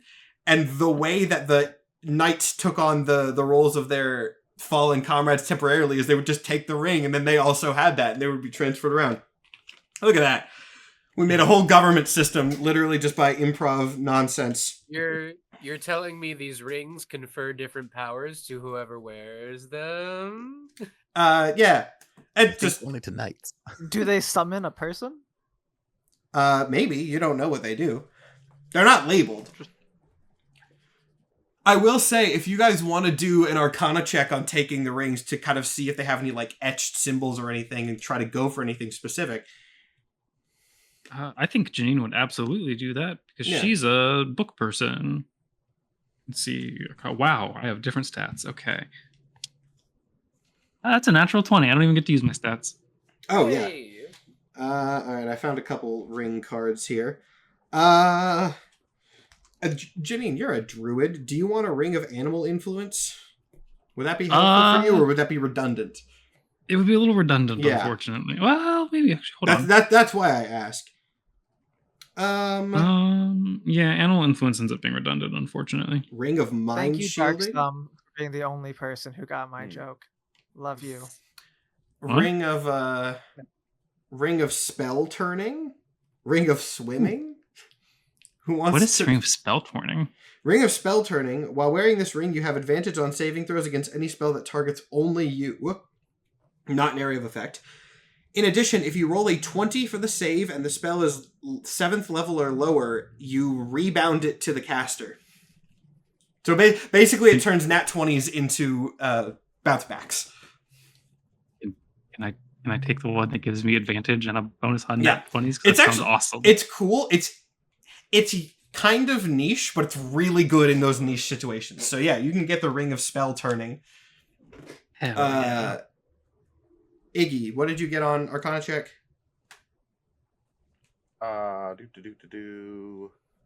18. 18. I mean, yeah, I can dig through more rings if none of these stand out to you, but we still have the Ring of Animal Influence, the Ring of Mind Shielding, and the Ring of Elemental Command, Fire. I'm reading these two. While that's going on, CL, Yeah. Ratch, you want loot? I mean, if we're getting power rings, why not get a power ring? All right, I'll get more power rings. Hold on. At this point, I should just Google power or D&D rings. Any sort of like armament, also. I mean, there's a lot of armaments. What sort of specific? Just anything that would boost my AC. That is also passive. Oh, like armor. Okay. Yeah. I do have that. I have. Oh, there's a Ring of Elemental Command Earth. That might fit Iggy's vibe better. Ring of the Ram. Better. Well, no, Ring of Elemental Command Earth is like you can summon Earth elementals. Oh, what? Okay. Yeah. That's much better. Yeah. Technically, it is like you can cast Dominate Monster on an Earth elemental, which is super specific and stupid. So I would just be like, you can cast whatever the summon elemental spell is. which I think I don't. That's definitely better. Then what's Ring of the Ram? Oh, that's kind of neat. Ooh. This ring has 3 charges. Oh, that's okay. Don't worry about charges. While wearing the ring, you can use an action to expend charges to attack one creature you can see within 60 feet of you. The ram produces a spectral ram's head that makes its attack roll with +7 bonus. On a hit, for every charge you spend, the target takes 2d10 force damage and is pushed 5 feet away from you. So basically, you can just summon ghost rams to power slam people at 60 feet range. I think Shepard's going to take that if nobody else wants it. No one's leaping at it, so Shepard's taking it. Let's see. What other... I do not think I need another attack thing. Yeah, I'm trying to find Ring of Water Walking. Neat. Not super helpful in this case. Dust of Sneezing and Choking. What? What? There's an item called Dust. You can use an action to throw a handful of the dust into the air, and at which point you and each creature that needs to breathe within 30 feet must succeed on a DC 15 con save or become unable to breathe while sneezing uncontrollably. A creature affected in this way is incapacitated and suffocating. It's literally just a lot of... It is the magic item, a lot of dust. Like, Can I please? That's so actually difficult as a DM to play around. I'm debating saying no dust for you. You can say no. I'm going to say no It's dust ludicrous. for you. That sounds like a nightmare to play around. Oh, it's a wondrous item. That's saying okay. pocket sand. Yeah. Wait, that's a belt. Belt of Giant Strength. Belt of Dwarven Kind. We can say the belts can function as rings. What are belts if not waist rings? Manual of Golems. There's some weird stuff. This is where you get to see the DM who didn't look through his magic cards before the session look through and see all the weird shit that he has in here. I got these on sale, and I've genuinely never looked at them in insane detail. There we go. I found like 4 more rings. The Ring of Invisibility. That's just basically the one ring at that point. Ring of Spell Storing. Powerful item. Yes. Ring of Feather Falling. Ring of Resistance. Which is not actually... What is Ring of Resistance? It's not as interesting as you think. It basically just gives you resistance to 1 damage type, which the DM... Oh. Yeah, it's not like meant to be a ridiculously good item. It's a more run-of-the-mill one. These are not all insanely powerful. That might be all the rings I've got here. Oh, Demon Armor! Symmetry people might remember that. That's been there for a while. Dimensional Shackles is kind of... That's actually, Dimensional Shackles are basically handcuffs. Magic handcuffs, which would be funny for this campaign. Yeah, I held them up and I was like, Ratchet's going to take those. You can use an action to place these shackles on an incapacitated creature. They adjust to fit a creature small to large size. In addition to using as mundane manacles, the shackles prevent a creature bound by them from using any a method of extra-dimensional movement, including teleportation. So that's actually pretty good, because you know that the United States Arcane Corps has teleportation available to them, and this is basically anti-teleportation handcuffs. So yeah, slap a pair of anti-teleportation handcuffs in your inventory, Ratch. What are they called again? Dimensional Shackles. Could CL grab that Ring of Featherfall? Yeah. Grab that Ring of Feather Falling. Oh, that actually synergizes pretty well. Faster? Yeah, you can scuttle and then jump off roofs and not have to worry about... Yeah, all right. Nice. What a spectacular choice. Yeah. I think this is the point where Iggy evolves from an earth type to a lava type. Because I would like to take the Ring of Fire... The Ring of Elemental Control or Command Fire. Take the Ring of Elemental Control Fire. I will note, I do believe that, again, the description on it is like, you can cast Dominate Monster on an Elemental. Since the setting of this, I don't remember the spell off the top of my head that's like the equivalent summon, but you know D&D. Give yourself the equivalent summon spell in its place. With that... Oh, actually, you know what?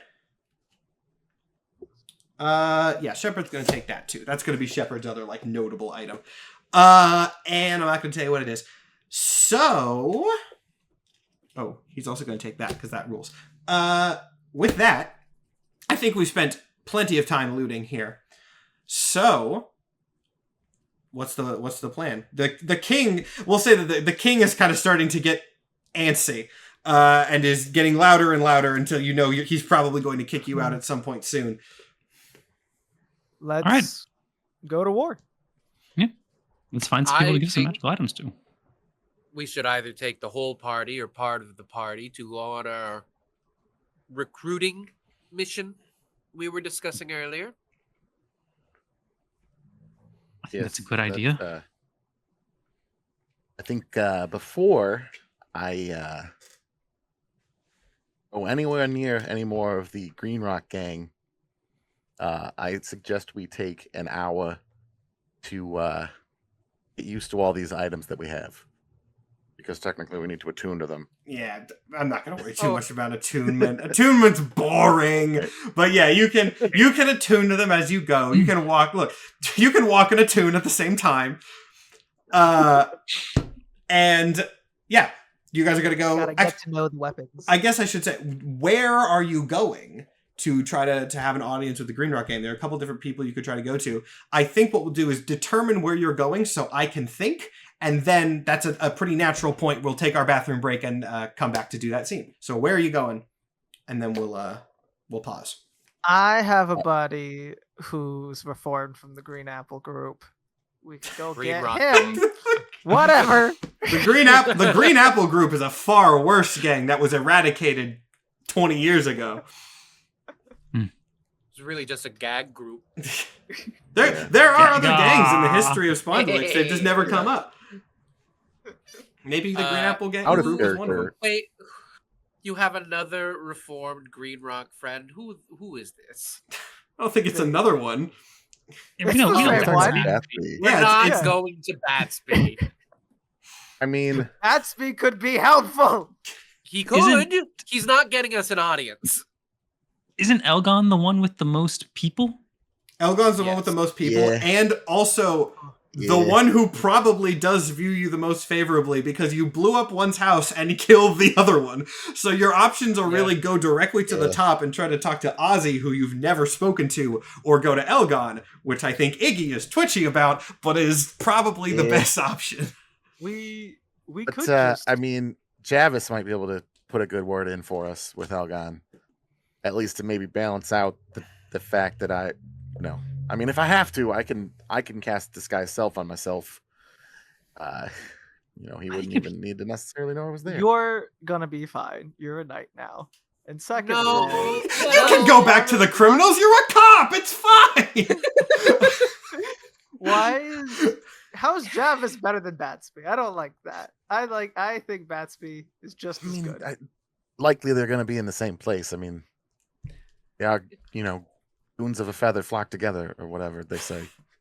Good point. Sorry, I don't know the underworld very well, but can we not just walk up and ask for a meeting with Elgon? What's his name? Funny Have thing, you tried just? funny thing about that. Familiar with Actually, Janine is pretty much right. Elgon, again, I'll remind everybody of this because this has been the least relevant faction so far, so I'm sure everybody forgot, and I'm glad we're getting to them now. Elgon's group is the one that operates under, we're a legitimate private security company. So actually, kind of, yeah, you can just go to his office. Yeah. Let's go hire some private security for the kingdom And with and that, pay them with magical weapons. we will go to our bathroom break. We will be back with that scene in just a couple of minutes. I hope everybody has enjoyed what has basically just been the looting episode so far and is about to take quite a turn. So stick around. We will see you in just a couple of minutes. Don't go anywhere. And we're back. Hello, everybody. I realized I just now realized we didn't do any announcements at the beginning. We literally just skipped right over them because I was fixing the cameras. Do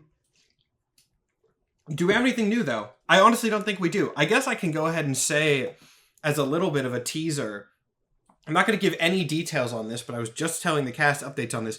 We are getting Minor Infractions merch. It's going to be different this time. It's not just Teespring character art names. We're actually getting somebody that Momo knows, one of Momo's friends, to do designed merch specifically collaborating with the cast members. It's going to be available on her website, not just our Teespring. It'll be nice and fancy.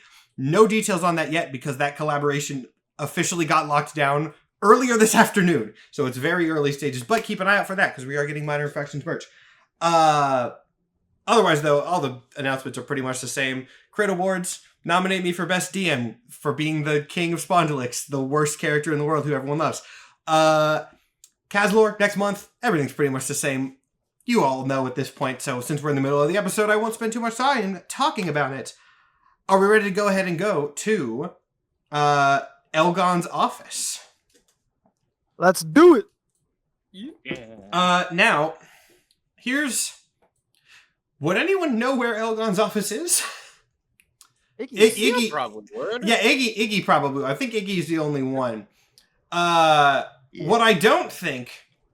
Well, I was going to say, you probably don't know the name of it, not because you don't remember, but because... Have I ever actually said this on camera? I don't know if I've ever said this on camera, if this is just in my notes.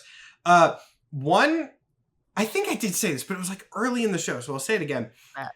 Huh? Just say it. I'm talking through my own lore. Calm down.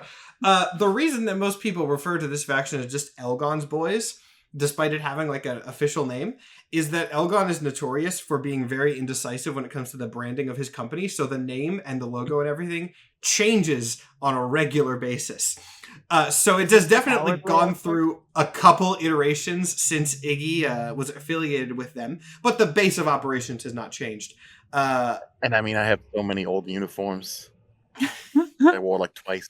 Yep. It's just so many bed shirts. 100%. But as you guys head over to this base, I assume you're going directly there. Let me know otherwise.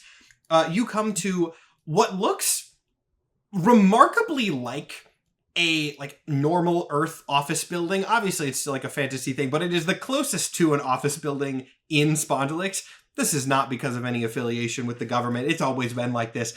Elgon is just a very business-minded person and has come to the same conclusions about what is most productive and also generally cheapest to produce.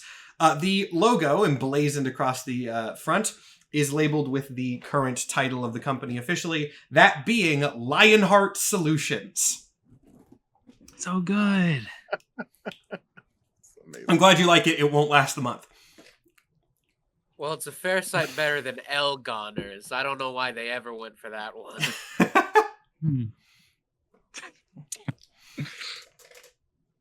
You guys just heading in? back in I Yeah, was gonna say back in my day, I think the last when I left, we were the main men, which MANE men, which frankly was a little bit sexist, but it's just I don't know. This is definitely better. I made this name hoping people would follow up with lion puns, and I'm so glad that you all did. Thank you. Positively terrible.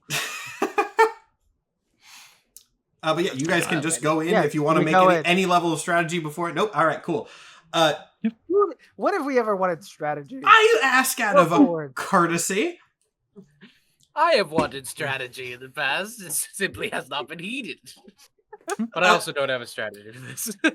You go into a room that is actually probably fairly similar to Pine and Janine's office, given that this is like a office front for a criminal enterprise. Everything looks fairly similar. However, rather than having a dedicated receptionist who is, fairly professional like Janine was, the person sitting behind the desk here is a fairly small little goblin sitting on like a booster seat on this chair, kind of just flipping through some papers that are very scattered across the desk. Does not look up when you approach. Hello, sir? Hello. You here to hire the services of Lionheart Solutions? Actually, sort of. Yes. We need to talk directly to Elgon, though. It's a rather large contract. Well, I'll see what the schedule is, and if I can pencil you in for an appointment. What are your names? Detective Rat Hatchet. Detective Rat Hatchet. Is that spelled with 1 T or 4? Yes. He writes 5. Janine Pine. Janine Pine. Is that spelled with one N or none? There's 2 N's. Gane. G. Wait, no, I just misspelled that. Hold on. I was like, did I misspell it on the? One of us did it. One of us is No. wrong. Okay.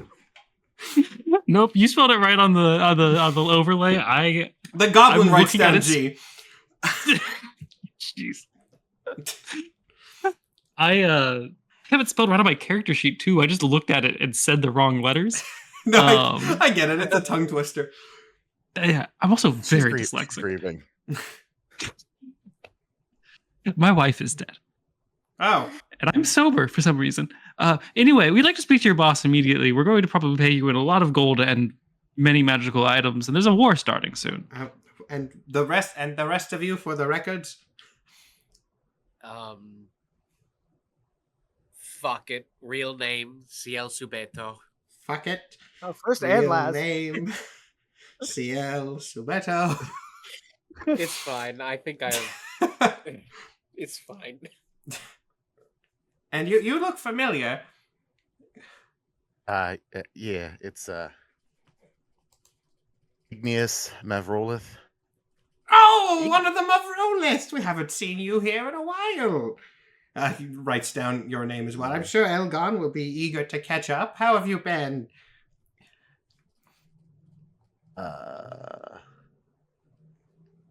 Not great.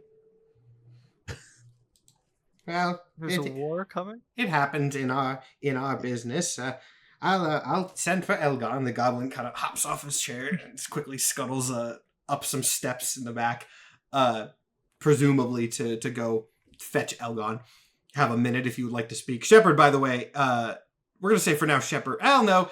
Shepard stood outside and then when he heard the goblin left, walked in. Sorry, your name is short for Igneous? Yeah. What a cool name. Wait, gnomes like rocks.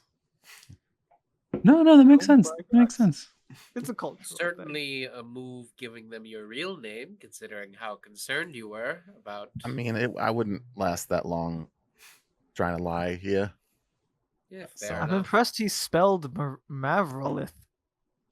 I mean, he knew the name pretty Yeah, this- I immediately. mean- How many Mavroliths have worked for Elgon? Ha- Iggy? Have worked? Have worked. Or Two. currently work. Oh, that was a very None. small number. I'm sorry. I thought we were going. Just you and your Oh. brother then? CL is an intuitive man. Yeah, it's my brother was a bigger deal than me. Oh. Higher I rank? see. Just I mean, he was a wizard. He kind of knew how to do a little bit more than me. That was before I could do any magic.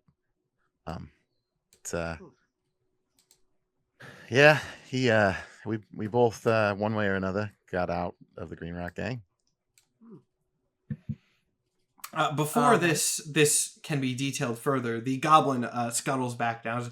Elgon will be ready for you in a moment. There's another one of you. Let me write down your name. And you are. Shepard kind of looks over and goes, You can just write down Shepard. The goblin kind of goes, Is there anything else? To which Shepard pauses and goes, No, just write down Shepard. But the goblin writes that down somewhat begrudgingly. There's another moment if you want to talk before Elgon gets there, or you can wait. Your call. When you said Shepherd Paws, like pauses, I thought you were saying his name was Shepherd Paws, and I was like, Jesus Christ, name this is- dog man has an adorable name. His name is And- not Shepherd dude, Paws. Is his name not German Shepherd? That's sad. His. I mean, you can ask him. He's No, that's fully what Ratchet's thinking ever since the German variety. Mhm. thing. He doesn't know Germany's a country. No. He's like, all right, he's just German Shepherd. Weird that you said it that way. Janine. Yeah, Janine doesn't know this, but he said that Shepherd was a nickname. We don't actually know this guy's name. That is true. Yeah. It's Todrick. And I think there's no one alive that was around when that was said. So Nope. QQ. Nope. A mystery. A moment later, you hear a door very violently open from the floor above you, and some very loud footsteps. Before, at the top of the staircase, a large figure comes into view. Probably one of the few people that I would say Ratch has ever met that is around the same size that he is. Elgon is a very large, very imposing Leonin. Wearing a very fancy, I mean, still like medieval fantasy, but like very fancy suit. His mane is like styled impeccably. He does have some scars and marks that are notable from various combats, but he's kind of, you can tell that there are some he's tried to cover up and hide and minimize, and then presumably the ones he feels are intimidating have been very intentionally left visible. And you get the sense from just looking at this man for 2 seconds that if you bring up those scars, he will be more than happy to tell you exactly the story of how he got them. But before any of that can happen, he kind of sweeps his eyes over the group in front of you all, and in a surprisingly, almost unsettlingly calm voice, before addressing the room, goes, "Iggy, long time no see, my friend. How have you been?" I mean, I'm walking into your door, so not great. Oh, yes, yes. Well, why don't you come further in, huh? Bring your friends. We'll discuss business. Oh, good. You guys are friends. Old Well- friends. I think you misled how separated you were from this group when we first met, Iggy. I think you need to read into the subtext of the situation. Wretch. I assume you're all going up to Elgon's office? Oh, yes. Yes. You come into this office. It's fairly big enough to accommodate all of you, though there are only 2 chairs. Elgon gestures for Iggy to sit down in one of them, but whoever takes the other is up to you guys. Seal will take the chair. So I guess, yeah, Elgon probably would have at least some passing familiarity with you, would he not? It would not have been stated yet. His attention is a little bit focused. But when everybody sits down, or comes into the room, sits down, etc., Elgon, still kind of addressing the room, but very clearly pointing most of his attention at Iggy specifically, goes, "So, what brings you here? As you said, Iggy, you walked in, so it must be something. Please, do enlighten me." Would you believe it? Can it CL gather that Iggy is not eager to talk to this guy, Jake? I mean, I think you would gather that, but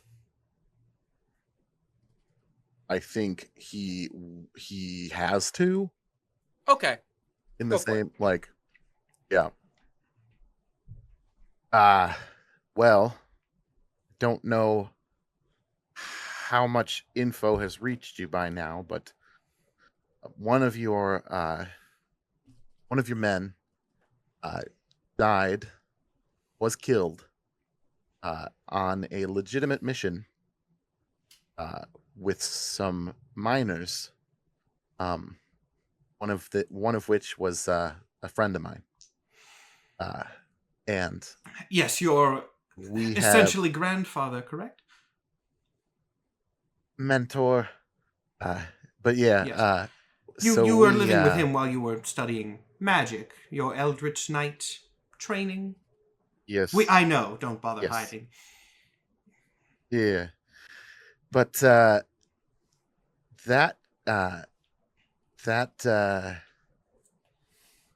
was a vial on his person. And that vial belongs to a big machine, something that surface people now are trying to use to basically take take all our shit, take all our potential and our energy and everything, and Bondalix is declaring war on the surface.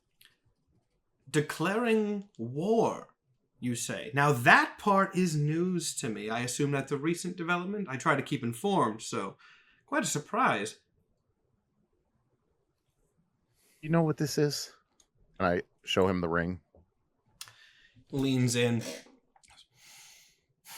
Haven't seen one myself personally, but from my understanding of law enforcement, which of course I take a perfectly legitimate interest in, I believe that is a knight signet, is it not?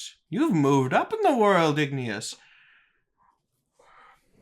Yeah, it's pretty recent, but I mean, me and actually Janine over here are both knights of the realm, and we have direct knowledge from the king that we are going to war to try and prevent basically our home here being invaded. And I don't think any backward dealings that the Green Rock gang had with this this United States government, it seems the jig is up, and none of it seems to be going through. I'm sure you've heard by now that Valentine is out of the picture. I know that would travel pretty fast to your ears. It's just things are not looking good, and we need to put aside whatever squabbles we have here in Spondalix, because something from outside is coming, and if we stay divided here, they're just going to run right through us. Elgon nods slowly. You can see something in his eyes changed slightly when you said that you were a knight of the realm.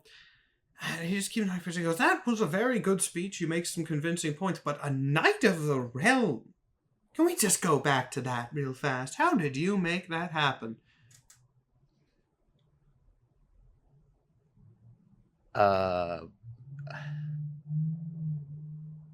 mean, we've been pretty much in the center of this whole thing. The center of the whole thing? Now, Igneous, I thought you were getting out of the dangerous life. I mean, I didn't go looking for it. Oh, but it found you, and you didn't leave like you left here. Can I make an insight true. check on Elgon? Like, what's the vibe of? Is he Go being for it. petty, vindictive? Yeah. I do that too. Mm-hmm. That is 21 for insight. 21. Yeah, I mean, he's pissed. He seems 27. He seems like he's not just being petty, like he is mad. Okay. He continues, I did let you go after the incident with your poor brother, but of course I thought there was a mutual understanding that you wouldn't go and take my secrets and anything that you had on me, really, and go to the goddamn cops about it, Igneous. I know it's been a while, sir. but... For what it's worth, sir, we have been knights for about an hour, just long enough to attune to some magical equipment.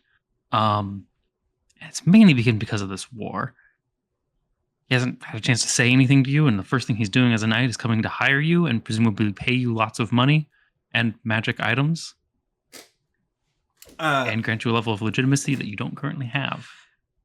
Elgon's eyes have kind of flicked over to you as you're speaking, but his face is still pointed directly at Iggy. But he does kind of nod and acknowledge your point as valid. Your friend does make a good point. I do suppose that it is good of you to return to my loyalty, which, of course, is what this is, I would assume. Hardly, sir.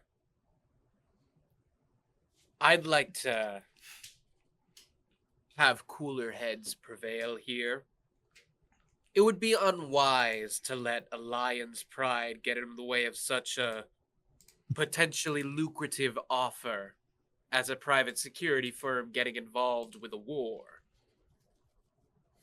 So, I'm sure there has been dispute in the past, but frankly, whatever agreement you and Igneous came to, if it is not in writing, and I highly doubt that matters of this kind are, we are hiring you, allying with you, for an upcoming conflict that, if this allyship does not go through, will assuredly end Spondylix itself. Allying with me. Now that is an interesting choice of words. How many men do you have on your side? Is it this? He gestures to the room. This is significant on its own, but to be frank, the lack of clerical upkeep with the kingdom is surely well known by now. Suffice it to say, whatever forces we do have would not be sufficient without the might of Lionheart Solutions. Right. So you need me. Of course, I knew that from the beginning.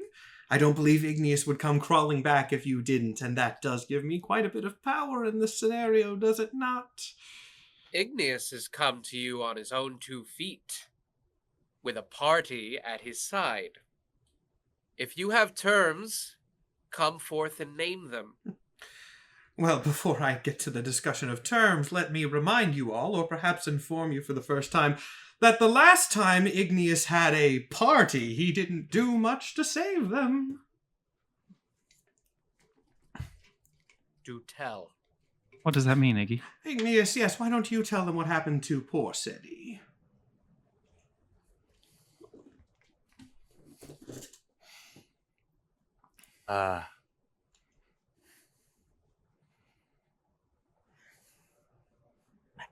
Is this? I mean, is this really the time or the place?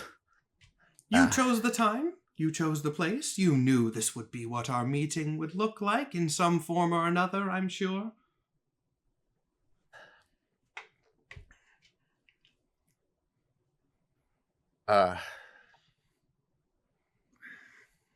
My brother and I were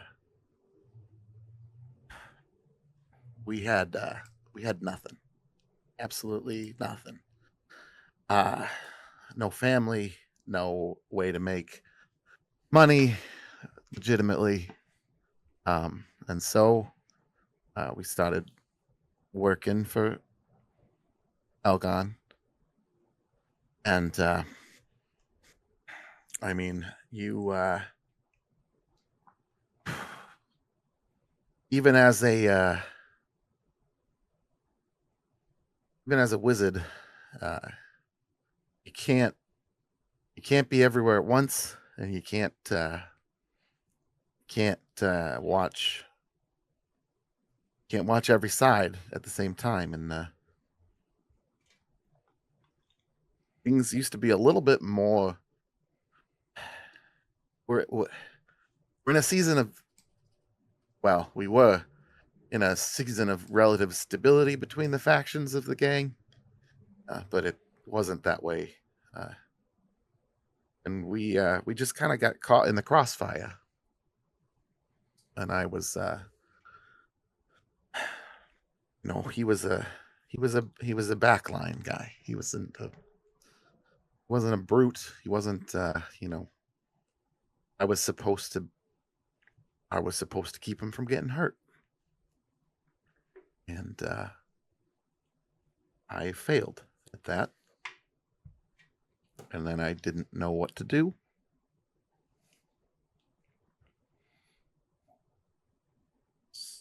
So I ran away.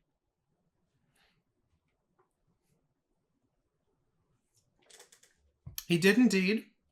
I let him go, of course. I kept an eye on him. I mean, why would I not? One of my men left. Besides, I suppose it was some form of consolation for any mistakes on the part of Lionheart Solutions, or whatever the name was at the time. Tactical errors in that fight, of course, and you do have my apologies for that. Your brother was not supposed to be the one who took any of those shots. I had plans, but my plans aren't always perfect.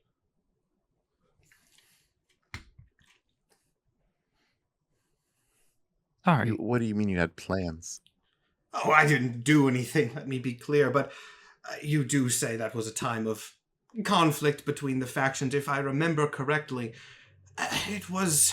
I don't know if this was public information to you at the time, but it was Clark who was behind that sort of nonsense. He had planted things, machinery. I had been informed of the placements about them, traps and such. They were supposed to go off, but they were supposed to go off first. They were supposed to hit the front lines where you were. I simply placed my soldiers wrong, missed the timing. The body blocker, you, failed, and, well... the person who was supposed to be protected was simply hit instead. To put it simply, you stepped over a landmine and your brother followed. Can I make another insight on that? Go for He's it. probably telling the truth, but Yeah. just to be safe. I think Janine would also be rolling, or be trying to insight this too. Yeah. For probably different That's- reasons. Oh, that dice has gone to the ether. 18 for insight for CL. 22 for Janine, plus 8 to a skills. So I should say, you said you wanted for different reasons. Like, are you looking for different information, or... Same information. I just want to know how true this story is, because, this is not the first time that Janine has heard about Iggy leaving after a not frontline fighter died in combat, and is trying to figure out if this is a pattern of behavior that maybe, or if this really is just a weird, sick, twisted thing that a Leonin crime lord is throwing out there. There's more to the story that he has not said. You can tell he's clearly hiding something and only saying the parts of it that suit his own ends, but he is telling the truth, kind of patchy though it may be. Mm. I guess one of the other things is, like, why? Since you got a 22. He has left his own motives for this conflict out of the picture. But, like, he sent his people very intentionally into something where he knew some of them would die, and he seems to be cagey about the reasoning for that.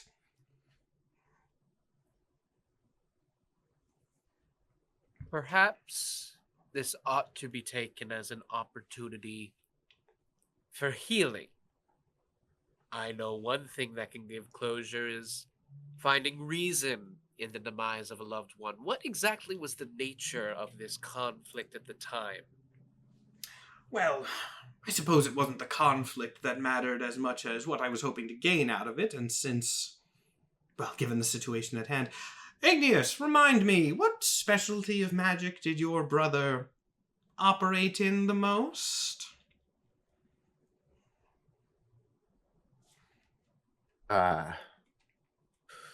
Nikhil has turned off his camera, which switches the positions of everyone's cameras on the stream. I'm sure he'll be back in a minute. Uh-oh. Continue.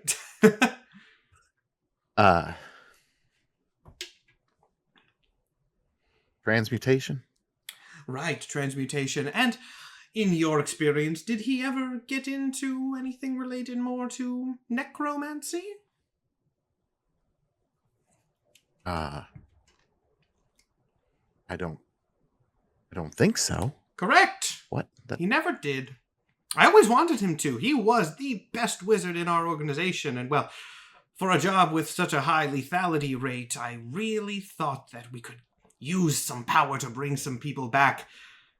I sent you into the front lines hoping that you would, well, become someone that could motivate him to try out my suggestions, bring you back, bring back others, but then plan went awry, you didn't die, and, well, you couldn't bring anyone back on your own, could you? So, not very helpful to me. I failed to see Wasn't- the part where you answered my fucking question, Leonin. Understandable, Fixer. Because why would I tell you everything? Besides, you can infer it. I sent my people into a losing battle because I wanted to motivate my wizard to bring them back. Weaponized trauma that went wrong, if you will.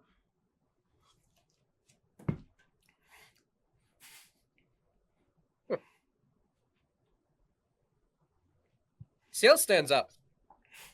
Well, if that's the caliber of leadership at Lionheart Solutions, I think we're done here. Unfortunately, I think we may have to seek other solutions. Of course, power vacuums and everything, I'm sure there are ways to drum up men with more competent, less emotional leaders than yourselves. So, please, CL makes motions for everyone to leave. Well, now hold on.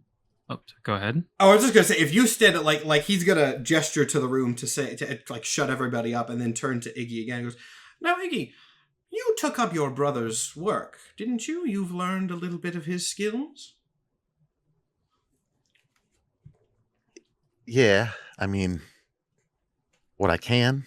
It was more of a rhetorical question, just to provide emphasis. I have been keeping an eye on you. I know you've been getting quite good, and I see magic items on your person right now. Would you be interested in bringing your brother back?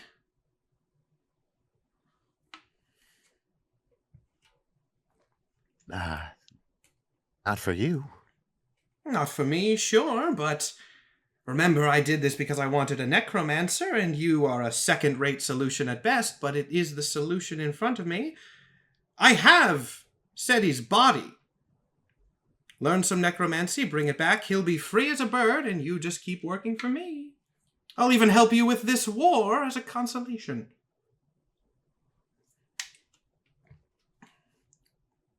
I insight check him. Yeah, go for it.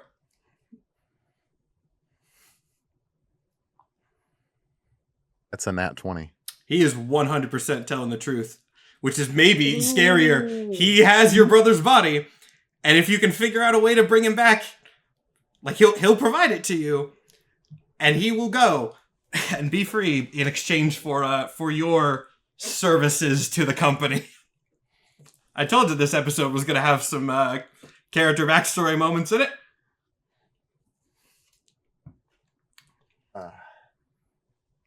And now you have a whole armory of possibly necromantic magic items at your disposal. Isn't this fun? Loot has consequences. Sorry, do you need a necromancer? That's all you need? I mean, they're not particularly common, but yes. Shepard, do you have that corpse still? Yeah, I do. Would you mind putting it on the floor? I do want it out of my bag. And yeah, he just chunks it on the ground. Right, I'm going to cast Animate Dead on it. And Janine's going to say, I mean, it's kind of a work in progress, but this is sort of a thing. This is a hobby. Well, this is an unexpected development. Igneous! Seems you're more useless than I thought. All of his attention immediately goes away from Iggy. That focus that he had totally shifted to Janine now. A hobby, you say? Fascinating. Tell me more. How'd you learn? Books, mostly. I very much like books. Iggy, if the body is in good shape for your brother, I will bring him back when I learn how to actually do the part where the soul goes into the body for you, if that is what you want. She's like just totally looking away and disrespecting Elgon in this moment. I mean, a body in good shape is not like it's a good thing to have. I assume you've cast like Gentle Repose and just kept it up. Oh yes, we've done what we can, of course. Good condition, good condition. Might be a few missing parts here and there, but I assure you, minor. Which I'll save you the insight check. He's being genuine about that, as concerningly flippant as it is. I mean, necromancy is just a hair's breadth away from healing, and that's most of what I do. Also some things with bugs, but we're not going to get into that at the moment. Also water. Quite a And I don't know. spellcaster. I am impressed. All of this drama just for a necromancer, and I feel like maybe we're all being a little too coy for nothing instead of fighting a goddamn war to get vengeance for my wife. Vengeance for your wife? Who was your wife? I don't believe Her name's Pine. Oh, Alice Pine. I thought Yes. you seemed familiar. What a day it is. An old friend, the wife of a perpetual thorn in my side, a fixer, and a detective who I don't care too much about. So many problems in one place. Alternatively, again, not looking at Elgon, we could kill him and take over the gang right here and now. I already like have your one spirit. corpse that could fight with me, and I've only used a single spell slot today. I can't imagine this fight will be too hard. 5v1? Sorry, are you particularly formidable in battle? You've got some scars, which implies that you take hits a lot and haven't done great. Because, if you had, you wouldn't have the scars. You don't get We could to take be him, the right? leader of an organization such as mine without being able to hold your own in a fight. I prefer the office work, but if I need to, I can get down and do some street fighting. As an alternative to escalation on the enemy's home turf, how precisely did you know Pine? Oh, Elgon?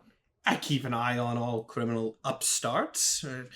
Miss Pine had never been too much of a threat, but she had some tenacity that I wanted to keep an eye on. Caused some minor issues here and there. Didn't she save some of your men? Sorry, go ahead. Yeah, that too. I was gonna incite that statement. I think I will as well. No, that was a 7. 3 + 8 is still just an 11. Yeah. An 11.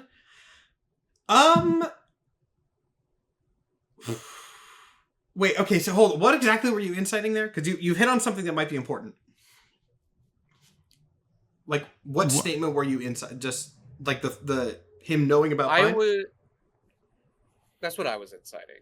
And like what he said about her being an upstart and I mean, Yeah, that seems to be his genuine belief from what you know.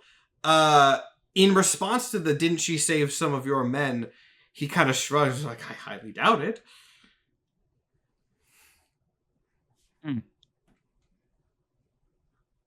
Just for my clarity, what are you talking about with her saving his men? The fight with Dr. Clock. She got a bunch of you guys and then was like, hey, go tell Elgon what happened. That whole thing. Yeah. Well, actually, Pine did quite bravely save a few of your men during the Dr. Clock incident. I'm sure you heard. Massive robot rampaging the city. Well, I heard that my men dealt with it.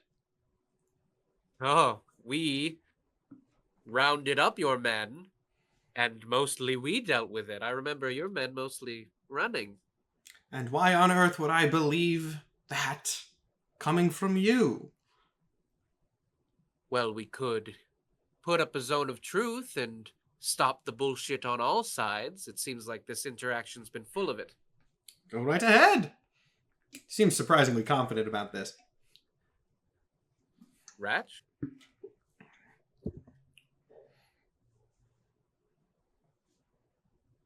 Can't hear you.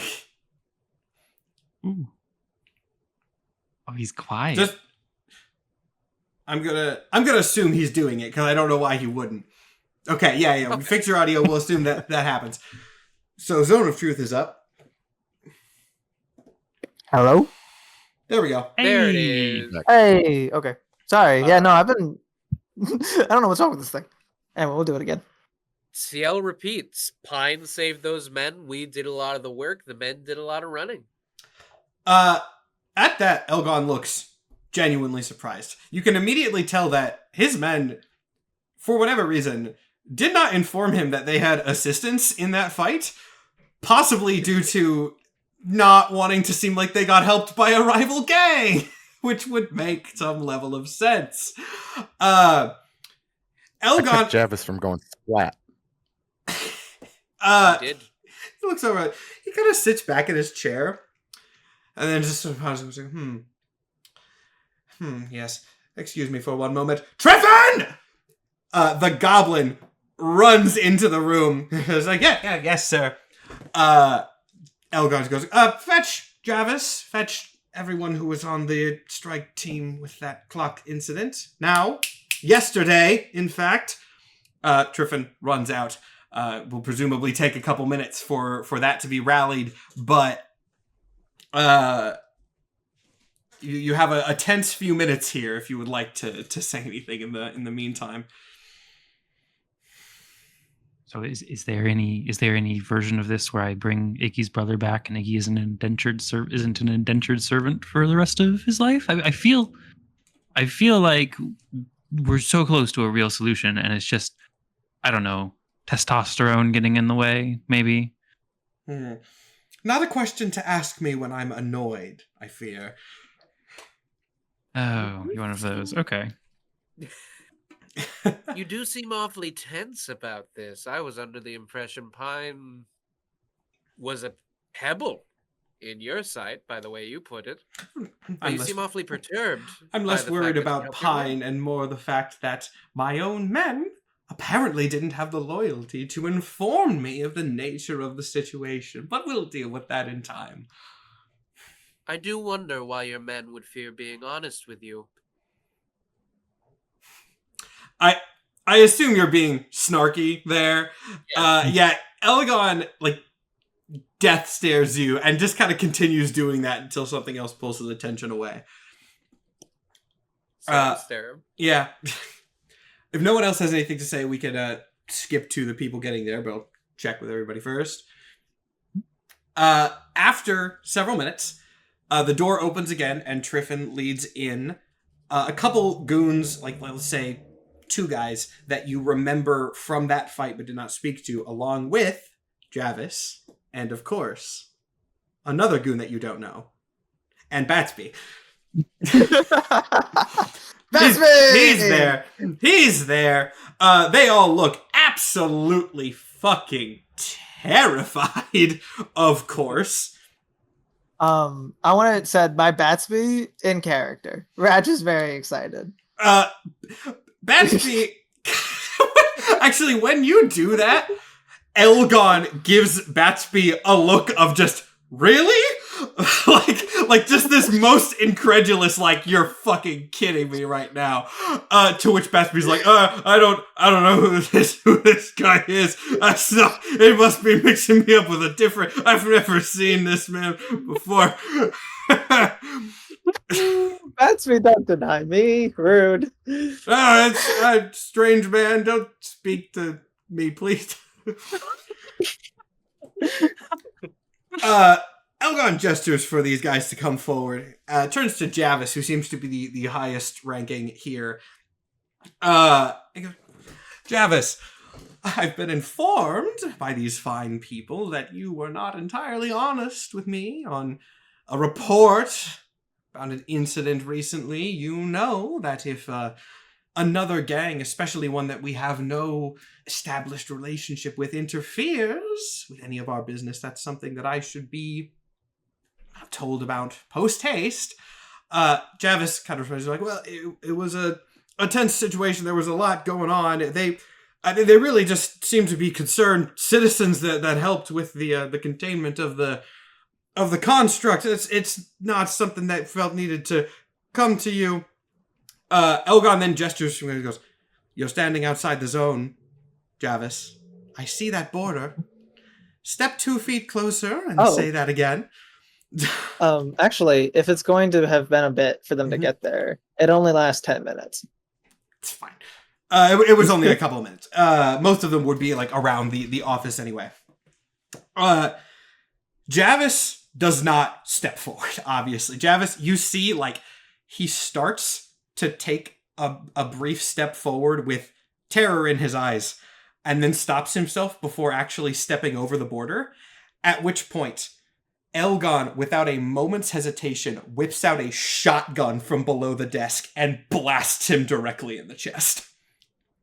Whoa. Whoa! Are we in initiative? If Well, you you're would, not gonna get an answer out of him now. I mean, if you would Jeez. like to be, you can. We'll do this theater of mind because it's a small room. But if you would like to be, why not have some fun with this? Wait, I need to read the thingy again real quick. Can I turn immediately my rod into its flaming sword version? Yeah, you can push the button there. So my question for purposes of initiative, is anyone like immediately attacking in response? Actually, I have a reaction that I want to ask about. Okay.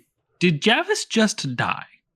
I mean, technically I should probably do a damage roll on it, but it's a very big shotgun and it was not something he was expecting. So let's see. If you're taking a shotgun to the chest from 5 feet, Yeah. I think you can safely say Yeah. that he died. Yeah, he seems Okay. not alive anymore. So if Javis is dead, I would like to activate my Halo of His Spores and the fungal infestation as a reaction and turn him into a zombie under my control. You guys really like desecrating corpses. So now I have 2 zombies on my initiative. Okay, cool. Ratch is attacking immediately after the guy gets shot. Yeah. All right. Iggy, were you going to say... I saw you start to say something. Were you doing anything here? Oh, there's a lot going on up here. But I'm sure. I'm sure this turned into a more intense scene than you were expecting. CL is If there's not attacking, yet, I that's think fine. But he will scuttle up onto the ceiling just Okay. to get out of any further fire that will go on. all right. Yeah, Ratch, go ahead and we'll actually everyone give me initiative at least roughly. This is again going to be a theater of mind, like more. I don't want to say chill, but more like unstructured. Well, it's still gonna be structured. But Modifier with her. That is 13. CL is not getting out of dodge quickly. I got a Hmm. 6. all right. 19. 30, That actually tracks. Well, that was a reaction. 31 for Iggy. Did you say 30? dirty 20. Dirty 20. How did I 30 hear 20. How did I hear 31 out of that? I don't know. But still, that is first. And did I hear what did I hear for Janine? 19. 19. Oh, okay. So close. That's not where 19 goes in the math order. Okay. I mean, technically, that does actually put Iggy first in the order, but you said you're still trying to kind of process what you're doing. Since we didn't have an initiative order established when I asked you that, if you want to do, I'll give you another shot, but if you want to just be processing still, that is totally fine. Well, so I'm assuming that with that much initiative, I wouldn't be able to react while he's pulling his shotgun. No, that was like, he was ready to do that. He was like prepared for that the second.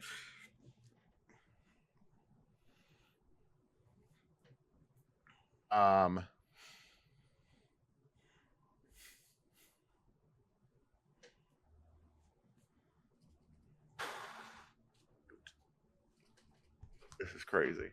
You know what? I'm gonna use my nat 20 to do 2 things.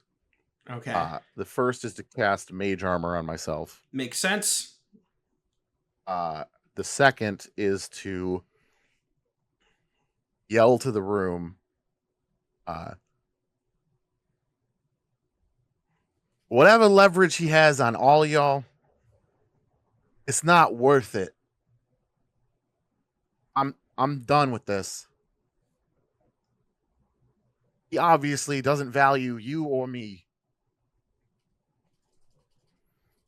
And that's it. Give me a persuasion check. I think that's probably a pretty good one, considering that he did just shoot a guy. But yeah. Advantage or no? Yeah, sure. Give me advantage on it.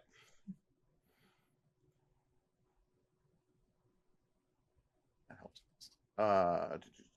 Persuasion. It's an 18. An 18. Ooh. Okay, yeah. We'll get to the reactions of everyone else in the room when we get there, but I'll go ahead and tell you that was pretty good. Janine, you are up next. Yeah, so he just murdered a man in cold blood. I don't like that. Yeah. And the thing about Janine is she's actually like really good at necromancy. And Very somebody funny asked by why pure coincidence. Pine knew Blight, and she learned it from Janine, who is going to cast Blight on Elgon right now. Let's right. go. All right. Drain the man. That is a DC 16 con save. Con save. Okay. I'll just do this on my phone because I don't know where in the stack of cards my die is. Yeah, he passes that. Okay, so you take half damage, and I will roll that damage now. So that's going to end up being whatever half of 36 is. Whatever half of 18 36. damage? 18. All right. For whatever reason, Oh, Elgon fine. does not seem as affected by this as you would think. He does kind of wince a little bit, but like he's not radically injured by this blight spell. He shrugs it off with surprising skill, kind of chuckling a bit as he does. Oh, this man's gonna be such a fucking tank. Question: do my zombies go after me? Zombies plural in initiative? That's Sure. I think generally summons go after you, so I'll just assume that that's the case here. let me make sure I have a bonus action. I don't have any bonus actions that I can use here. Yeah. So first zombie, I'm going to have slam. So that's going to just be a unarmed weapon attack with +3 to hit. And that one probably is not going to hit because that's a 7. Nope. And then second zombie is gonna get a 21. 21 will hit. Okay. And that is 1d6 plus 1 bludgeoning damage. So not a ton, but everything helps. That's going to be 7 bludgeoning damage. All right. Once Hell again, yeah, I does like not that seem dice. as harmed as you might think, but has some reaction at least. And then CL. CL does as I said. He skitters onto the ceiling. All right. Spider-Man poses on top of the ceiling. Whoa, whoa, whoa. No. Then, with that, it's going to go back to Elgon in the initiative. Elgon has not even really stood up from his chair. He seems remarkably unconcerned about this assault. And he's going to actually turn to Iggy after Iggy gave that little speech to the rest of these people. And he goes, "You know what, Igneous? You're right. I never did value you. I valued your brother. He was excellent. Your brother valued you. For what comfort that is now that he's gone. He only worked for me because I said that I would do some pretty horrible things to you if he didn't. And look where that got him. Really sad that this is how things have have turned out. But your death will be far less impactful to me than his was, so maybe take some comfort in knowing that you won't cause people the sadness he did." And then, super casually, he's just going to stand up, kind of open his arms wide and go, "Can we just not bother with any of this? Truly, it will be a waste of all your time and mine. I'm not going to get anywhere." And then he's going to cross his arms. That's his turn. Sorry, that was his turn? Yeah, he just stands up. Okay, is he within 10 feet of me? He's within 10 feet of you. Yeah, okay, so he's gonna take 1d6 necrotic damage from the Halo of Spores that I activated at the very start of this fight. Go for it. So, I'm just gonna... 3. 3? Okay, cool. 3 damage. Hey, that's chip As far damage. as you Every know. time he starts a turn within 10 feet of me, he's breathing in fungus. Circle of spores, baby. I'm disgusting. Technically, now it is the rest of the goons' turn. None of them are making any moves yet. They seem like they want to, but given the situation, despite Iggy's good speech, this is their boss. He pretty much he killed like their, leader, their manager in a weird way, in cold blood 2 seconds ago. None of them are making any direct actions yet. So then it actually does loop back around to Iggy.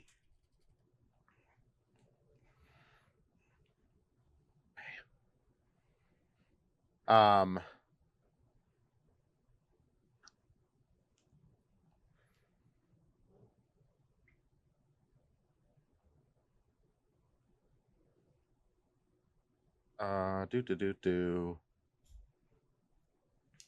I'm going to cast Burning Hands. My ring lets me do that. We just got. So it's a 15-foot cone in front of me that does 3d6 fire damage on a failed save. It is a dex save of 17. Dex save of 17. All right. Does fail that. Though notably, I'm actually going to say he fails it because he doesn't even move. Like, he's just standing there.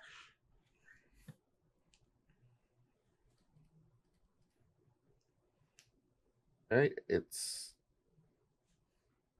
12 fire damage. Interestingly, when you fire out this cone of flames at him, this is the first thing that seems to have hurt him in a normal sense. This fire that emanates from your ring actually does catch, scorching his clothes and some of his mane. He manages to shake it off pretty quickly, but you can see, like, that actually did hurt him notably more than anything else. Which information you can do with as you will. But if that is your turn, you can check out other things you want, or go to Janine. Matt, am I in this? Huh? Did I not do? Did I? You know what? I entirely skipped you. Oh. I don't know how I skipped you. That's my bad. You were the first person to say you wanted to attack, and I accidentally skipped you. So you're in the order. I have you right after Janine. I don't know how I did that. Go ahead and make me an attack roll. No, it's not. Well, do Janine again, and then I'll Okay. do it in actual order. Oh, okay. So I'm gonna use my wild shape, but I'm gonna do the class feat to use the symbiotic entity. So the Venom? mold on the inside. I was thinking more mold than goo, but yeah, the mold on the inside of Janine is now on the outside. So she's a large mold Question. monster now. You Yes? can't just say the mold on the inside is now on the outside and move on like that was a normal thing. What the fuck? You never played a Circle of Spores, Druid? Janine has a symbiotic mold entity that lives inside of her and allows her to control corpses around her, up to 10 of them at my current level. I knew Circle of Spores. I did not know that was the lore explanation. Jesus. Oh, yeah. Yeah, Janine's gross. Janine's like a normal girl until you get into a fight, and then she's like a creepy mold monster. And so, yeah, she's Horrifying. covered in mold and several feet taller, and also now has 32 temporary hit points. And my Circle of Spores does double damage. So anytime Elgon is starting a turn within 10 feet of me, he's taking 2d6 damage. We are Janine. Janine! Continue. I had to throw that in. No, it's good. It's good. So, yeah. And I don't really know that I've got any bonus actions that are relevant until I need to heal my team. So I think that's me. Oh no, I've got 2 zombies that are gonna throttle this guy. You got zombies. What were those attacks +3 to hit? So I'm gonna roll 2 d20s, one for each zombie, unless you have a objection to that. No, just go. All right, one is a 17 +3 is a dirty 20, and one of them appears to be a 6 +3. Does a 9 hit this strong lion man? Neither of those hit. A dirty 20 doesn't hit. Shoot, I okay. believe 21 was what you hit with last time. Oh goddamn! All right, it's a little scary. So 2 zombies just kind of. Yeah, they're just slapping at him. He's not moving an inch. Cool. Now, Ratch. Sorry. Now? You can have another action if you want. In fairness, you can do 2 this turn. Okay, sure. I'll be nice. First one will just be casting Shatter then, just to see if that does anything to this man. Interesting. Is this what saves are? Yeah. It's a con 15 save. Question. Where in the room are you casting Shatter? Because this is an enclosed space, and Shatter is a spell that does things with that. It's each creature in a 10-foot radius. So it's not a huge radius. Is there? It's not Can I do it, just like, behind? each creature, if I remember correctly. I would keep reading. Each creature based on the point of Constitution saving throw. A non-magical object that isn't being worn or carried also takes the damage. Is that Yeah, what you're talking about? shatter is break everything in that general area, which is why I ask. Crap, no That'll work bomb. too. Okay, Nikhil, I know this is your first time playing through a whole campaign. If you cast Shatter in the center of the room, it will affect all of your teammates and all of their stuff. Do you guys have stuff? Yes, we But have you- stuff. It's not magic items. It is non-magical, Phone. to be fair. But, Yeah, it's not magical items. but Okay, like, what break weapons us are all? I have non-magical I have yeah, items. like sword. it's all stuff. I should also note. Okay. Yeah. Then never mind. Well, I no, won't. no. Nikhil, here's the thing. This is have. you can do the classic bullshit of I cast it 10 feet behind him. That's what I was asking. Yeah, originally. Yeah, that's But what. I don't know how That's, this room looks like. yeah, that's yeah. what you can do. The There was a will be room, 'cause down he's the next to us. hall. So I cast it 10 feet away, and it'll just hit him. Was the plan? 10 feet away and it'll just hit him. Okay. What was the save on that? That was hold on. Con 15. Con 15. Okay. Everybody who's like watching Elgon, which I think is all of you, make me an insight check really quick. Oh, 8 to those. I like doing this. 11. 9. 18 with a 18. -1. Okay. Hey. But I know him. What'd you get on that insight? Dirty 20. Dirty. Oh, okay, Rats, you get to do some detective stuff here. Hey. You cast Shatter. While it doesn't seem, I guess actually he does fail the save. Go ahead and roll damage for me, just because that does technically matter, and then I'll do this. I'm sorry, he succeeds the save. Roll damage anyway, because I think it's half on. The damage was 21. Okay, so all right, noted for things. Well, Elgon does not seem particularly concerned about the effects of the spell on himself. Like he does not seem to take, notably more damage. He's resistant to that, like everything else. You do see, at you using a shatter spell, he flinches for a second, and his hand very briefly kind of goes up to his chest, like he's checking something. And then it drops back down. Okay. It's a very subtle movement that you, as a detective, know, like a body language thing, but they're like, is a very quick, like he twitches up and then kind of realizes before Then continuing. we'll go for my second Yeah, Hail Mary. I'm going to hit him with the flaming spear. All right, go for the... That is a dirty 20 to hit. Dirty 20 will not do it. What? No, wait. AC's been established. Yeah, dirty 20. Well, for me. 21 AC. Yep. You're not supposed to know the AC, but sometimes the rules just kind of narrow it down. Then... Oh, Iggy, you want to say something? Hey, Matt. So, yeah, with my 18 insight, did I notice that as well, or was just so I know knowledge-wise? Okay, I will say... And wait, someone got... No, it was you. You notice the flinch. You do not notice the hand thing. But you notice, like... Okay. Ratch notices the hand thing. You notice that he flinched despite it not seeming to hurt him, which is kind of odd. That thing that didn't affect him, like he had more of a reaction to it. And you know what spell it was. You have magical experience, so I'll just go and say you understand maybe some reasoning. CL, you are up. What's CL doing at this point? Because we've done some kind of damage to him, and we're pretty deep in a fight at this point. Yeah, CL's gonna go for a slash with his rapier. Go for a Vega-style wall jump into the slash to end Okay. up behind him. That's 25 to hit. That will do it. Hey. That will do it. And Like to hear. there are targets within 5 feet of him, so it will be a sneak attack. I mean, you also jumped down from the ceiling. That too. I would have if you had asked for sneak attack even without that, I would have been like, yeah, okay. This seems reasonable. Okay, base damage is 3 plus 4 brings us to 7. Plus 9 brings us to 16 damage. 16 damage, noted. He still has the same kind of shrugging it off that he does for most things. But it does affect him. It is then his turn. He is now starting to get notably more frustrated. He's still trying to keep that calm demeanor up, but there have been things that have worried him. There have been things that have hurt him a little bit. While he does not look hurt, he's getting mad. So he's going to deal with the most immediate... Oh, go ahead. You want to say something? 10 necrotic damage at the start of his turn. Right. All right, I'll mark that down. Don't forget that 3 damage. Yeah. Eating them dry.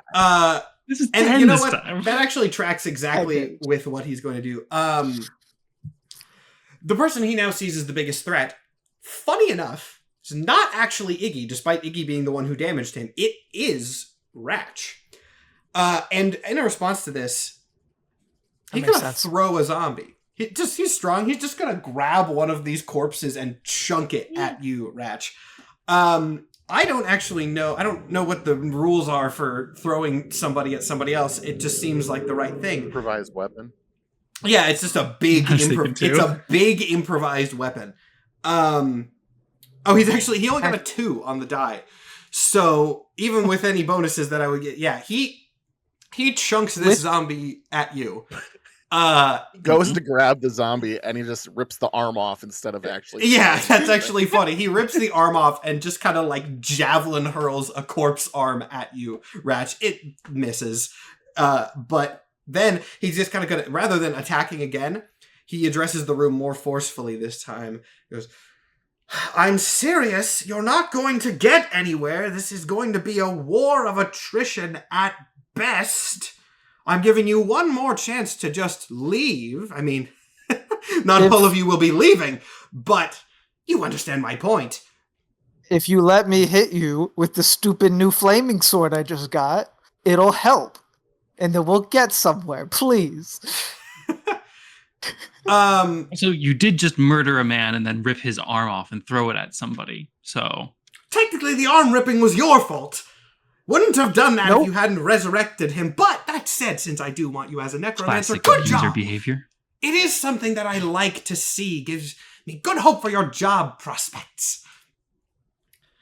But that's actually still going to be his turn. He's not doing any other thing. The goons are still, actually, probably some of them are backing away at this point.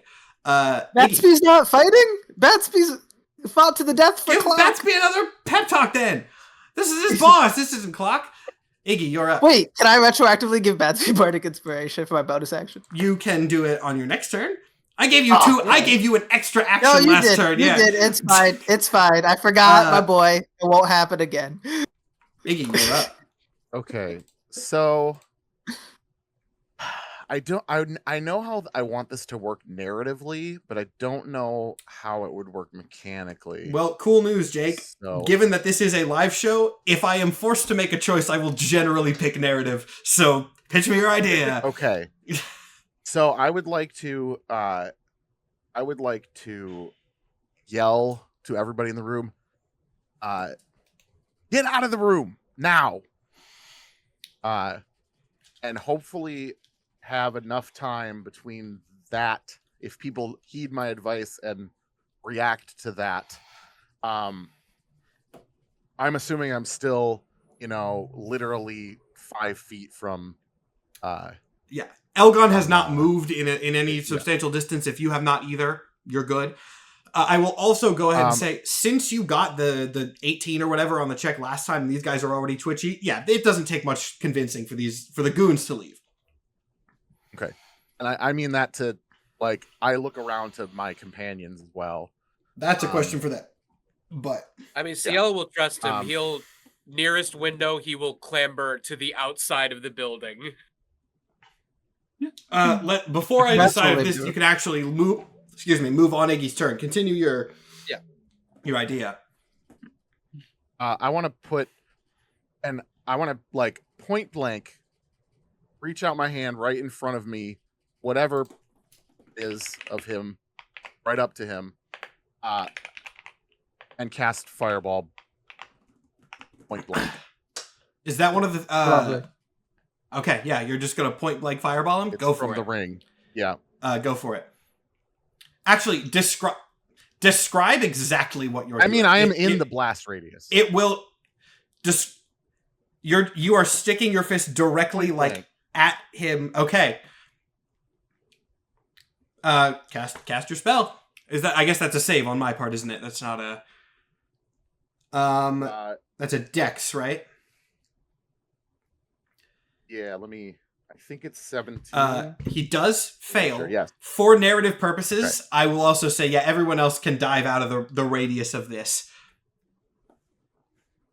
See, that's the fun part about live shows, is no one gets mad when I pick cool rule of cool, because that's what's better to watch.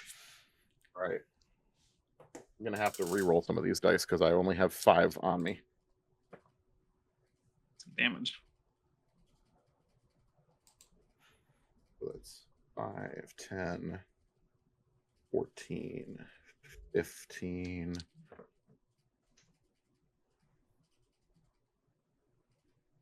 19,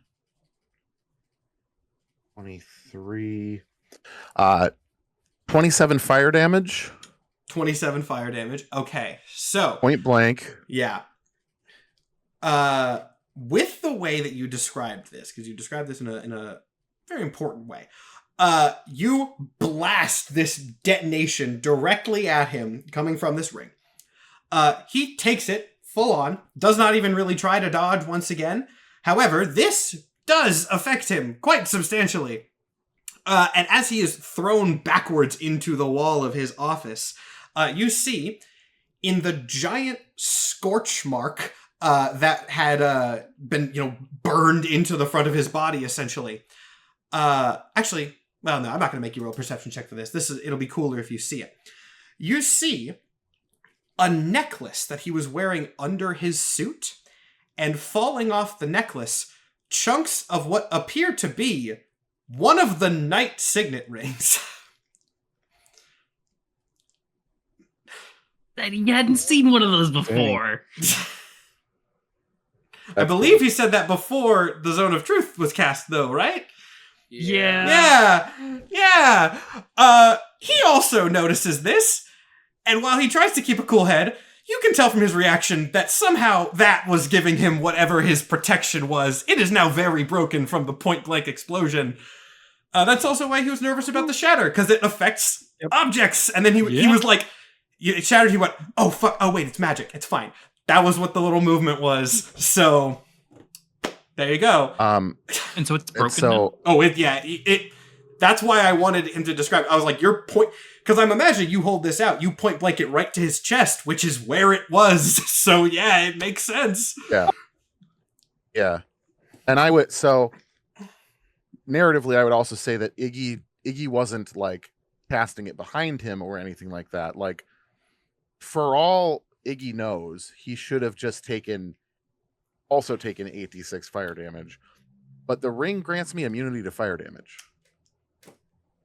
Well played, Jake. That's such a cool moment of you blasting him. He gets thrown backwards, and then you just look at yourself like, oh, good. Good job, Jake. Fireball. Is the room on fire? Oh, now? 100%. Okay. Fireball's a bomb. Fireball is the bomb spell in D&D. He just detonated a grenade in this room. Yeah.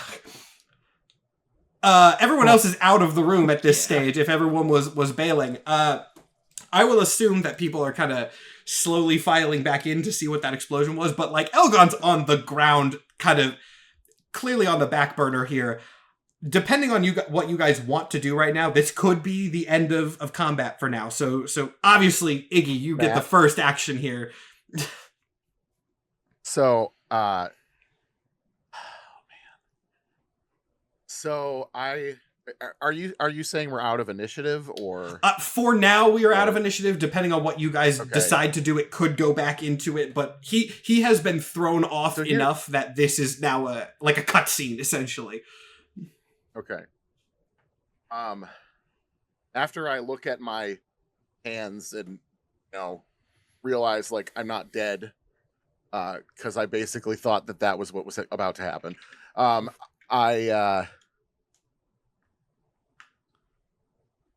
I walk up to him while he's on the ground. I hold my hand up like the same way that it was before, and I say, "There's the fucking body." Elgon pauses for a second, kind of trying to decide what his body. He gives you directions to a basement warehouse, essentially, in this place. There's a key. There's a lock. He tells you exactly where the key is. He points to a drawer in his burning desk. Key's in there. Down 2 floors. 3 doors down. Take a left. There it is. Clearly more concerned for himself at this point than anything else, unsurprisingly. I grab the key. Rest of you guys got this. And I go. Makes sense. Oh. I mean, let's you know what? Let's finish up the scene in the office first and then cut over to Iggy. So the rest of you funnel back in. I believe CL said that he jumped out a window, but can clamber back in fairly easily with your boots. CL specifically, like, scuttles, swings back into the room through the window, makes a beeline for Ratch, and holds his sword to his neck. Because we have an enemy that is prone, and the last time this happened, rash actions were taken. He does not want that happening again. That is probably communicated by the look in his eyes. Though I'm not sure that would get through to Ratch, but that's what's happening now. Ratch is going to hold up his new magic shackles and be like, "It's fine," and casually move CL's knife off of his neck. CL will let him pass. That's good. And I will put the shackles on the man unless you make me roll for it. Nah, not in this case. Beautiful. He is now dimensional shackled. Functionally, they're handcuffs, but also he can't teleport. Or be teleported. It is worth noting, just for the purposes, it does not just prevent teleportation, it prevents interdimensional movements, so also no one else can pull him out. Which is nice. They don't prevent the creature from passing through an interdimensional portal. Well, yeah, like, someone can still open a portal and punch him through it, but they can't teleport him. Yes, magic, no Nightcrawler, to use X-Men terms. There you go. Yeah, he is shackled. If anyone else wants to do anything there with this, the other goons are also going to slowly kind of step back in. Actually, Batsby is going to sprint in and go over to Ratch. Be like, I'm sorry, man. He was really scary. I didn't want to be mean earlier. I hope it's all good. Hey, Batsby, it's okay. I can never stay mad at you. Batsby kind of kicks Elgon a little bit on the ground. I want to look at Elgon. I want to be like, how involved were you with the invasion plans? Not too involved personally. Valentine had orchestrated most of it. We knew that those vials were going to be important and magical in nature, but obviously mine was intercepted before I ever got a hand on it. Okay. So, right, most of my experience in this world is secretarial, legal, working on corporations and things. I'm pretty sure, and Matt, you can make me roll deception on this if you need to, but you'll say, I'm pretty sure, as a knight, under the kingdom's incorporation clauses, subsection 32, line 90, that I can commandeer your organization into the one that I am now co-owner of, I guess sole owner of after my wife's passing, and make this a part of the Pine organization. And so I own your business now, So I could make you roll deception on that, but the thing is, like, there's nothing actually stopping you from doing that. Like, this is ultimately a crime organization. If you storm in, handily defeat the boss in combat, put him in handcuffs and go, "You all work for me now," it's not like the law's going to stop you. There might be some resistance from the members of the gang, but they also don't like him too much. So you don't need to roll a deception because it's kind of just true. Okay. Cool. You all work for me now. Everybody gets a raise. Let's go fight a war. Oh my god, really important question. Are you still a 20-foot tall mold monster when you're doing Yes, this? I am. Yes, I am. And she still I has love the it. most pleasant voice. I love No, the idea the of the funny mold voice is monster better. being like, a lot of my experience is secretarial. Well, remember, necromancy is a hobby. That would be really good merch. Just a mold monster and then a voice spell. Just a lot of my work is secretarial. Can I God. make kind of an unrelated or like a segue note now? Once Elgon is cuffed and Janine is doing her thing and everything is handled, CL is like doing some calculations in his head, slips out of the room to kind of skulk behind Iggy because he just blew that guy up and is gone. He's not gonna try to interrupt or anything, but I think he's gonna follow and keep tabs on that. If that's okay. Reasonable. Yes, and actually, that's good that at least another person was going to be there, because you guys are going to see something first when you leave the room, before you guys actually get down to the basement where Iggy's brother's body is apparently being kept. And that is out in the hallway. You see Shepard with his gun standing over a couple of corpses of other members of the gang who apparently ran in when they heard the struggle. And he kind of just looks over you guys and goes, "I wasn't going to be dealing with any more shit today. They came to deal with it. I took them out." Fair enough. Ultimately, probably unnecessary, but like fair enough. We do what we gotta I do. don't think they would have helped Elgon, but thank you. I didn't have... You know what? I was thinking you guys were going to be more mad about the murder. You're starting to learn a little bit. Listen, I am so confused. All right. And then, yeah, I mean, Iggy with CL following. You go down to this basement. You take the key. You open up this specific section of the warehouse. It seems to be, as grim as this is, basically a freezer. Magical in nature rather than mechanical. But yeah, there are body bags. Multiple of them for what it's worth. And if you look around in them... Huh? Oh, I'm not here. Never mind. The other two are there. Never mind. Go ahead. One of those body bags does contain the surprisingly, I would say, unsettlingly intact corpse of your brother. There are still like magical scorch marks on the body from the wound, but otherwise in like concerningly pristine condition. Seems like Elgon's weird plans were at least true.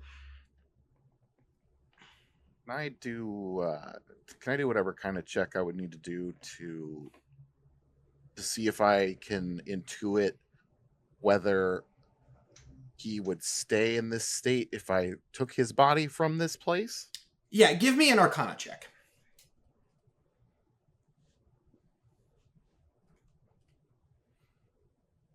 Amazing. Actually, 11. I don't even... I second guessed it after I said, I don't even really think you need an Arcana check. It is pretty apparent that whatever sort of spell is keeping these corpses in decent condition is basically just like a continuous area of gentle repose. So it's not going to stay like that naturally, but you can just cast gentle repose or something similar to replicate the effects. Which I don't know if you know, but like Janine did say that she was a somewhat experienced necromancer, so maybe Janine knows how to do it. Okay. Well, I'm gonna find the bag that he's in.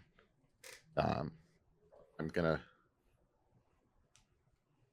gently, I'm assuming they're like hanging or whatever. They take it, lay it out on the ground, and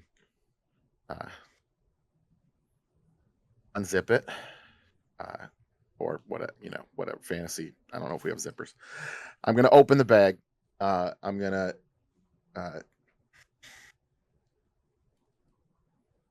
look at his face, and then I'm going to.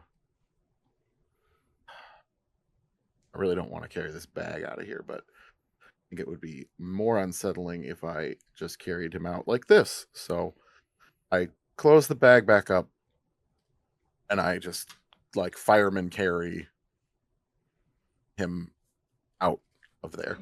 At that point, CL is going to get out of his skulking mode, I think. Would you like a hand with that? Not a piece of luggage, man. Got this. I just know it's a heavy weight. I know that much. I don't think I can get the kind of help I need. No offense from you. None taken. CL just follows him up. That is a valid question. Are you going out of the building or are you going back up? Like, are you going out and waiting for the others or going back? You know, I think I'm just going to go wait outside. Yeah, I figured that was it. I just wanted to be sure. So, in that case, people who are still in the office, if you would like to do anything else while you are there, now is the time. Otherwise, I'll assume that you go out and meet Iggy as you do. I'm just going to have probably the most trustable goon, which I think is Batsby, inform everyone that they're under new management and, again, raises to come. Go ahead. What do we want to do with the giant Leonin in handcuffs? Yeah, he's not. You didn't kill him this time. Oh, man, it was so much easier when I was Pine and I could just murder things. Let's take him with us. Let's throw him in the castle jail. Things. I was going to say, there's got to be a castle dungeon. I'm not All here, right. but... Well, we'll take him with us. Other notable question. Janine, you did resurrect the USAC corpse as a zombie. Are you bringing him? Yeah, I have him for 24 hours. Yeah, okay, so you and the soldier that you zombified just kind of shambles out after you. Javis was a mold zombie, and he's not going to last as long, I don't think. Also, he's also missing an arm. Yeah, also, it's disrespectful to walk away with the body of one of our allies like this. So I will take a moment to address... brother? Yeah, I will take a moment to address Batsby, because I don't know any... Janine doesn't know any of these people. Yeah. I'll just be like, hey, I'm sorry for desecrating your friend's body. And as she says that, she will let the spell go, which probably doesn't have the effect that she wants because it's just going to collapse. I'm so sorry for desecrating your friend's corpse.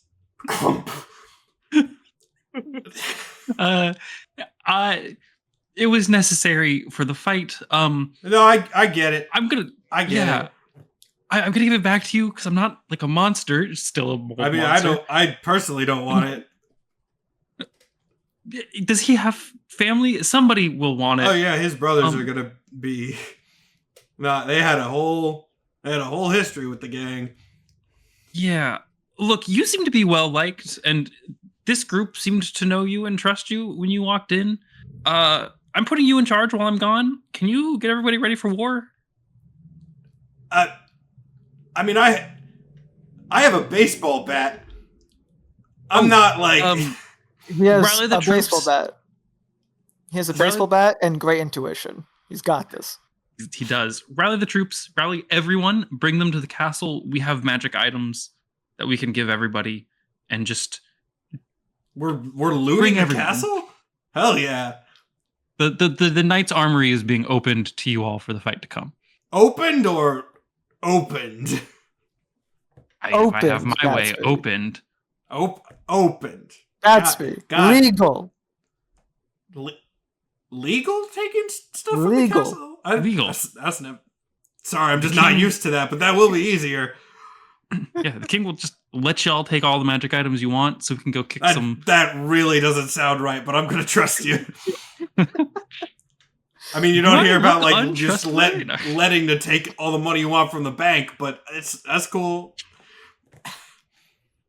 I mean, we are probably technically going to be paying you out of King's budget, so you will be getting money from the bank too.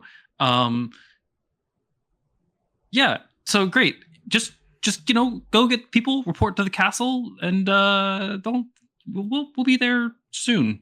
Yes, mold. Yes, ma'am. Oh, this old thing, and I'm gonna just like snap, and all of the mold just back into her. She goes, I'm sorry about that. Does that hurt? It looks like it hurts. It feels kind of nice. It's relaxing. Gross. I could actually share some mold with you if you want to learn. I have enough. I can infect a lot of people actually. I'm good. Thanks though. I'll go tell the boys. Are we gonna have to change the name of the company again? I mean, we have a pretty quick protocol for it in place at this point. Yeah.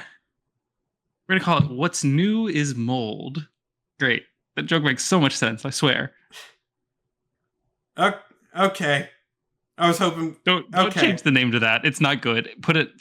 We'll come up with it later. We'll come up with it later. And then he goes to tell the boys about the new management. Cool. Yeah. All right. Let's go meet our friend out front and hope that corpse hasn't rotted because we were waiting too long out here. Someone says we can call it Pineco, like the Pokemon. Oh fuck! If I was smarter, dang, that's so good. We'll get there. But yeah, you guys go out to meet Iggy and CL. You see Iggy now has a body bag on his shoulder, which you can imply the content or infer the contents of. Oh, Iggy, is that your brother? Not to get metaphysical or anything, but yeah, basically, I think. Okay. What's keeping the body fresh? Nothing now, I assume. Okay. It's gonna be a second before I learn how to actually raise a body from the dead.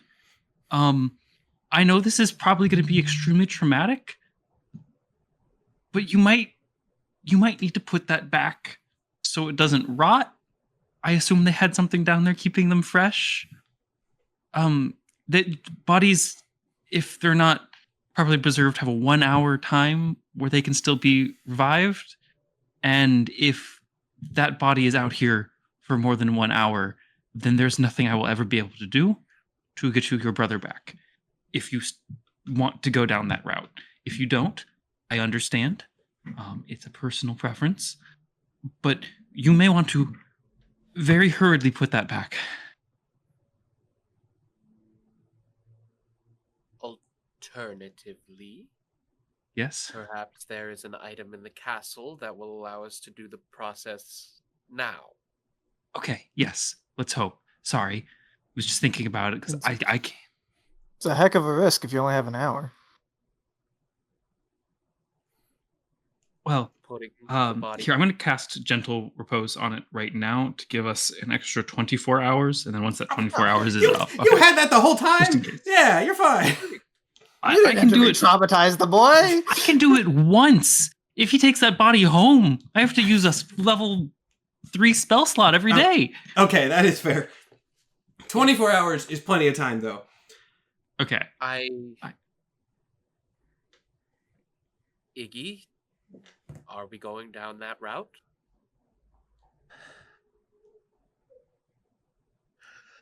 I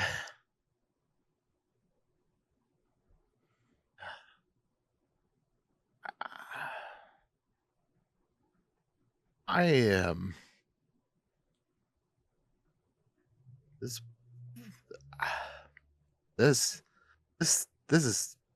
day has been a lot.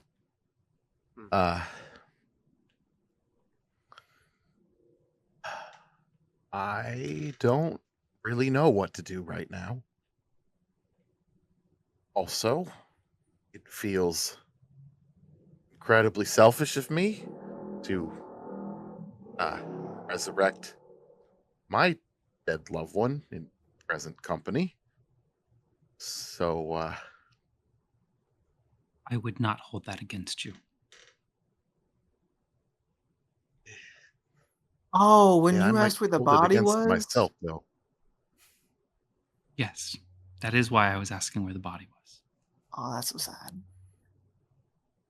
I understand it's customary to bury, and you did it out of respect, and I just wasn't going to bring it up so as not to make you all feel terrible, but then it became relevant incredibly quickly, and now, yes. I mean, I just did. I didn't know. It's I okay, I don't panicked. exactly... Like I didn't.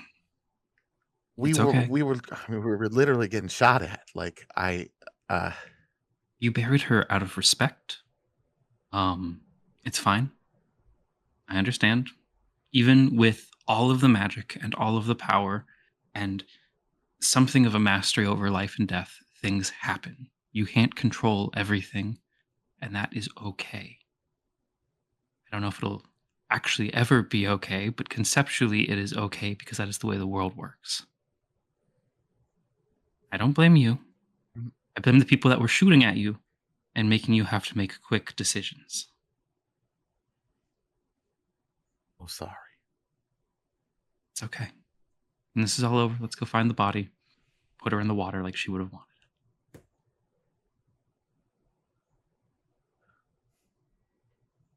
I married a creature with a third of my life expectancy. I knew this was a possibility. Let's go see what we can do about your brother. All right, and with that, Okay. you guys head back to the castle. You're able to get in fairly easily, especially since you have the signet rings now. Their authorities somehow still recognize there's like an old tattered pamphlet on the side of the guard post that has all the markings on it, things like that. You make it into actually I should ask, are you going to see the king, or are you trying to go directly to the armory? I'll go ahead and tell you narratively, I'll let it work either way. It's a question just purely for you guys. I feel like at this point we'd go directly. Yeah. Seeing as Iggy went through the trouble to get at least 2 of us knighted. Yeah. So that we could avoid useless delays. When you get to the armory, you feel, both actually, Janine and Iggy, you feel a very slight heat coming from the ring, and you see them glow as you approach the door, at which point the door unlocks automatically. Letting you go back into the armory, which now looks, I think, a lot worse than it did before. Not because of any thing that happened in the meantime, but like the king and Shepard especially were looting this place, essentially. So there's now things strewn all over the floor, the shelves are disorganized, but it's still pretty loaded.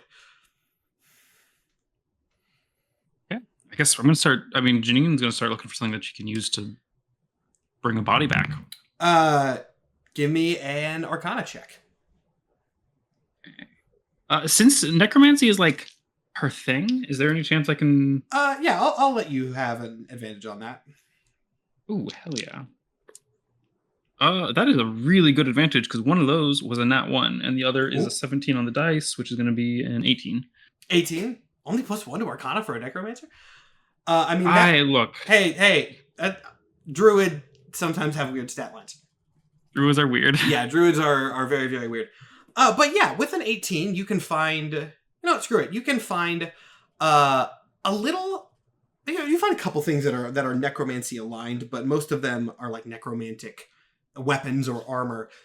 If you're looking for something to like revive a body, you find what seems to be a potion, actually. Just a little vial of like greenish gray liquid. You don't immediately recognize what it is, but it does seem to have some sort of like revival properties as best you can tell. If you want to get more information, you'll have to analyze. Yeah. I mean, I'm do an Arcana check.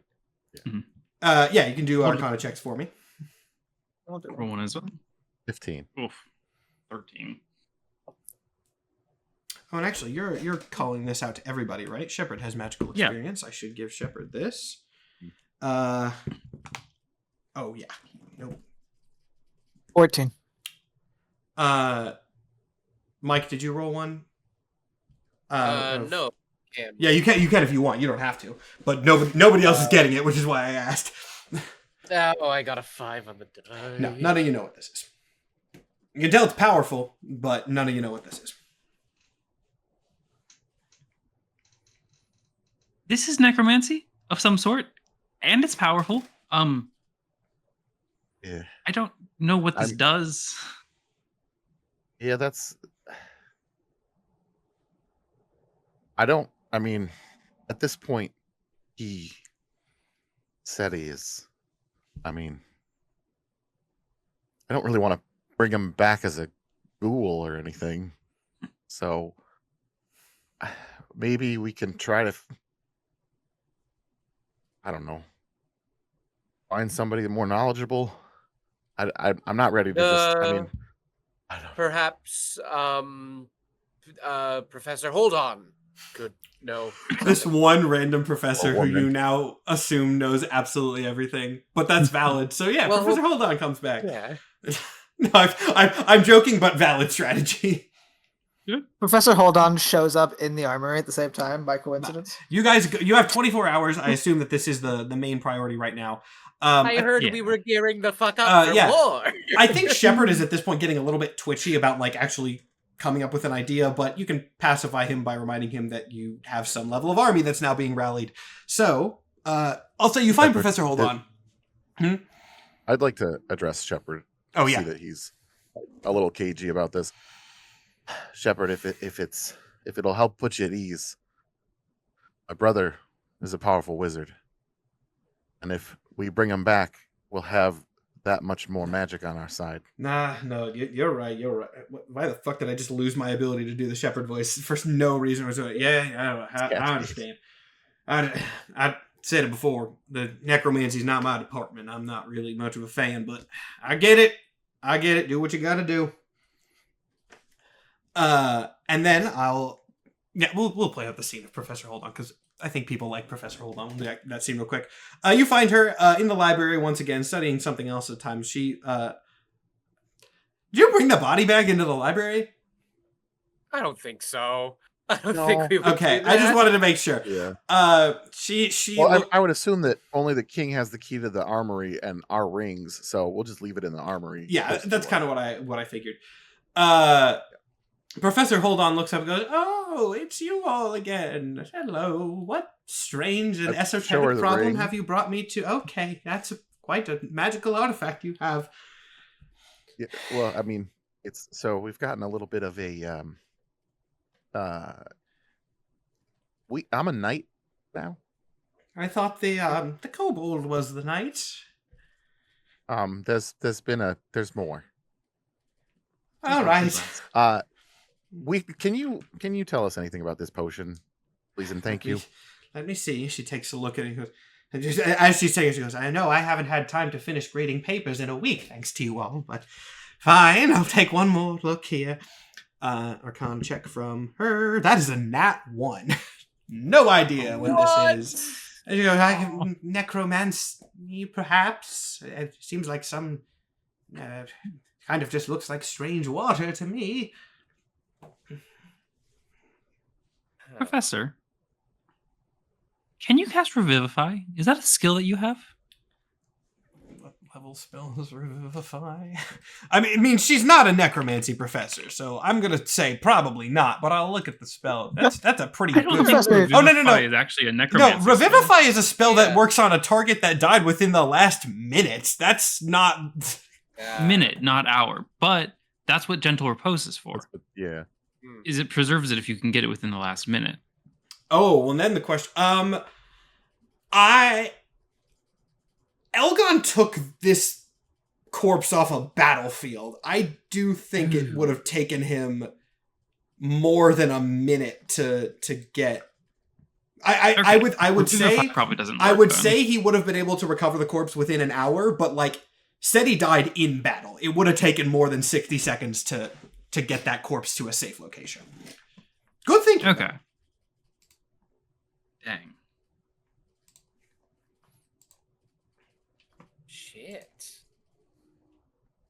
Okay. Well, you could try with the potion. Do we drink it or do we pour it into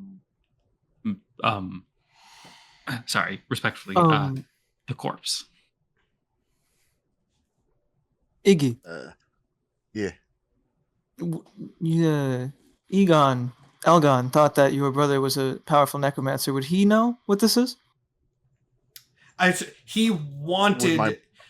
Said he was good at transmutation, which is kind of necromancy adjacent. Elgon wanted him to be a necromancer. He was not yet. He was basically trying to convince his best guy. He was like, "Hey, you'd be good at this. You'd be good at this. Try it out." Ratch. I don't know. Are you talking about speak with dead? I understand it may not be great, but it's 10 minutes with him. Yeah, but then if we can't bring him back, like that's worse than just leaving him dead. I'm not going to do it without you. We're in a library. I was going to say, CL, Books. you're pretty good at finding books. Yes, Yeah, that is. Yes. There have been so many attempts to figure out what this thing does. They've all failed spectacularly. Go for another one. I'm really curious if you guys are going to get it or just not know what this thing does and have to gamble on it. I know what it does. Can I use a medicine check on this instead of an arcana check? Sure, go ahead. What role would it be to find a book in this library? Investigation. Medicine check from Jess. Investigation check from CL. I got a 19 for investigation. 19 is good. And a dirty 20 for medicine. That's a quite good roll on medicine. Unfortunately, all you're going to get with a medicine check is that this definitely is not medicine. It is an arcane substance. It is not like. Yeah. Again, you know what? I'll give you one thing. This is not a concoction. This is a substance. This does not show signatures of being like a potion that somebody mixed. It's a thing. CL looking for books. What would you see? I'm trying to think through this logically. I think CL would hope and look for a section. I mean, we have this entire trove of weapons and magical items and stuff. You would hope there's a section that would catalog that's, you know what? Like great thinking from Mike, because I was about to be like, I don't know what book you would look for to figure out the nature of this unknown substance. But if you're looking for some sort of catalog, and what'd you get on the roll? A 19? Was that what I heard? 19, yeah. Yeah, a 19 combined with a good idea, I'll reward that as a DM all day. You are able to find buried somewhere. This is obviously not. It might even be in like some sort of restricted section, but with night access, you can find night-related things. You are able to find not as much a book, but like some like official government documents that record some things. And what you can tell, somewhat unhelpfully, perhaps, is that this is not something that originated from the kingdom. It was a gift from somewhere else. Be that the surface or somewhere else, you do not know, but it was a gift in return for a favor that was done by some old knight many centuries ago. Does it have any description of what it is for? And alternatively, can we look through the rest of the ledger for other items that might help us with this? Okay, let me think what would have been recorded here. You know what? Give me another investigation check, because this is, if you're going to start looking through court documents, this is going to be a little bit complex, but that one is a 10 for investigation. 10 is less good. I will say, can Janine give me a help action or something? She does secretary work. This is her bread and butter. Sure. Oh, yeah. Roll it again. We'll treat that roll as if it had advantage because of Janine's secretarial experience. Just, what is your investigation modifier? Because mine's +3. Oh, mine's +1. You want the help action. Roll that again. Help action it. I'll honor the advantage and use a different die. Also, because that other die has been kind of weird tonight. No, that's an 8. With a 10, I will still give you information because I do like where your head is at. It does. There's this document that you're looking at is not like the story of how this thing was acquired. It is like an inventory check. Like it is a form of like this went into the armory. And all that it says on the description is, quote, to be used on a corpse. So that does answer the question of like, if you drink it, and it was a gift. You know it was a gift, and you know it was to be used on a corpse. So that is information. I don't need lore specifics. Does it say who the gift was from? Was this a dignitary from another nation? Was this another monarch? Would it say in this document? Let me think. You know what? I know this is kind of mean, but give me another investigation check to look through some similar documents here. You can help action again. I will allow it. Help action. So organized here. No, the 3 and a 4 on the die. No, you're not gonna find it off that. We are not destined to know what this thing is. Yeah, I think I'm giving you so many options. I'm just making you roll, and the rolls are not shaken out. Which is kind of funny. And you don't have to use it. This is taking a lot. Like, you don't have to use it. I should note. There might be other options, but let the record state that I have tried to give them many solutions, and the dice have not been in their favor. I think fate just wants this one to be a gamble that you can take or not. Iggy, I think we just have to take a leap of faith here. Necromancy is rarely ever a perfect magic, but the kind of thing that a knight or a king would have tends to be pretty nice. And you did gain information of like, it's a gift, so it's probably something sort of positive. How that's going to be construed, you don't know. And you know how to use it. Hold on. Why are we making you decide? We can speak with your brother. We can ask him what he wants. And then there's no uncertainty. We floated that. He said it was worse than leaving him dead. I mean, to ask him for false hope, but to ask him what he wants is a different thing. Yeah. And how much time do we have left on that spell? 24 hours. You have at minimum 20 hours. You've got time. I can cast it again in the morning. It is one of my spell uses for the day, but if you need time, take time. Yeah, a lot has happened today. And I don't know. Well, I think if rest will benefit the party, especially Iggy. Mm-hmm. If we have time, we can use it. I will scour this castle for everything and anything we can use through the night. I need 30 minutes of trance per night. I will find something for this. In the meantime, I suggest we move your brother's body somewhere safer because we are preparing to let a entire gang go and ransack that armory. Shepard will chime in at this point and goes, I know y'all might have some understandable objections to going back there, but from what I heard Miss Janine say, I do believe that office building kind of belongs to us now and seems decently secure. You've been looking for a new base of operations, which I certainly know I have. Not the worst solution. And more secure than the castle. I mean, Janine, you're sending a bunch of goons to ransack the castle. Also, we don't have the loyalty of any of the soldiers in the castle. I mean, I didn't see the vault he was in. It was, I should say, the vault that the bodies were kept in. It was pretty secure. Like, the lock that you needed to get through was sturdy enough. Also, someone's going to have to be there to open it up. So it's not like they're just going to go into the armory soon. We can always move the thing out of the armory. Then. That is also true. That's true. I just want to make sure that we've thought about this before we open the doors to a bunch of gangsters and there's just a fucking corpse on the ground. Intimidation. Yeah, no, I wasn't. Wasn't this in our base? That's one of our Especially body 'cause we did bags. tell them to rally the troops and then come right over here.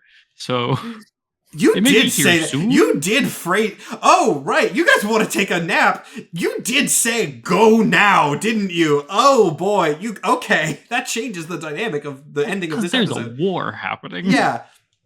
So that's quite why I'm part of like let's yeah, they're clear probably the going to body get out there and like you guys had to search the armory and search the library. It's probably almost time. Thank you, Jess, for reminding me.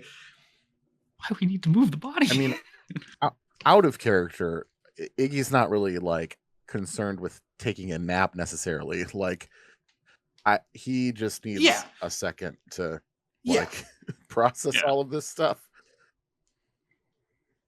If we need a little time, I am happy to see to the goons, let's call them, and make sure they don't ransack the castle and get what they need. Iggy, you want to take all the time you need. If one of you, and he does like a mental process of elimination, Ratch, if you'd like to help me deal with them. Absolutely. Can't think of anything more fun than spending a day with CL and the goons. Batsby's Why coming. didn't you Batsby's read coming. it? It's true. I love Batsby. All right. So Iggy's going to take some time. Ratch and CL are going to help the goons take what they need. Ginny, what are you doing? Well, I think a knight does have to be there to open that door, so I'm going to go. That is a good point. with. I mean, don't you know can what also else I get the can king to at this do point. it, but maybe that's Yeah. not the best idea. My only issue is I don't really. Iggy, are you wanting alone time right now, or are you wanting company? I mean, I feel like we're a little bit of kindred spirits, All right, me and you, in this situation. I wouldn't mind detective, one person to talk it over with. take this ring, open the vault. Don't screw me over. Give it back to me when you're done. Of course. She's going to hand the signet ring to the detective and say, "Okay, I don't need to be there. I got you, buddy." Cool. All right. Now, with things determined and time, I think that actually is probably a good end to the episode. We could try to do one more scene, but I fear if we do another scene, it will spiral into something that will be less conclusive of an ending. So, If we, I mean, I would defer to Jake and Jess on this, but if we want to do a scene with, I mean, just because it feels like immediate emotional context, and I That's- don't know. you know what? That's where fair. We'll be at next week. That's what I was Mhm. thinking. I wasn't going to push you guys into it if you weren't like ready to do an emotional scene, but 100% go for it if you want to do that. We will cut over to, wherever you want to have it. Or that break room. That break room seemed nice and peaceful. The Broken Bong break room. Unless you have any objections, Iggy.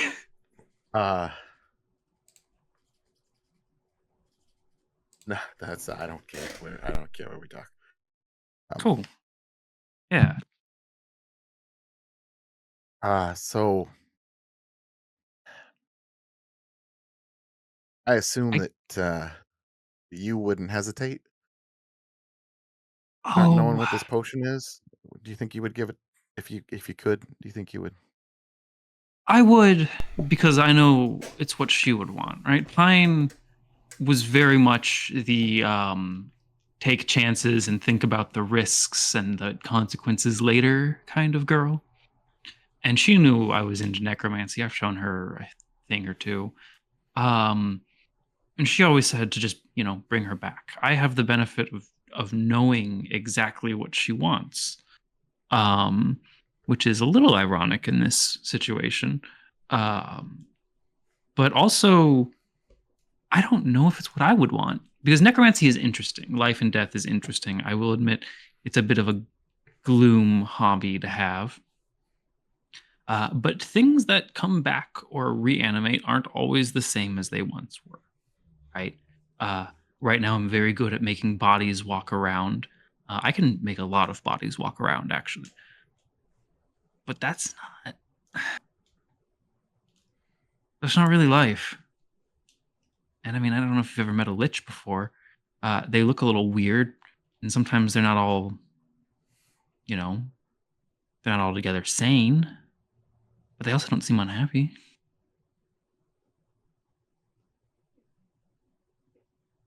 Yeah,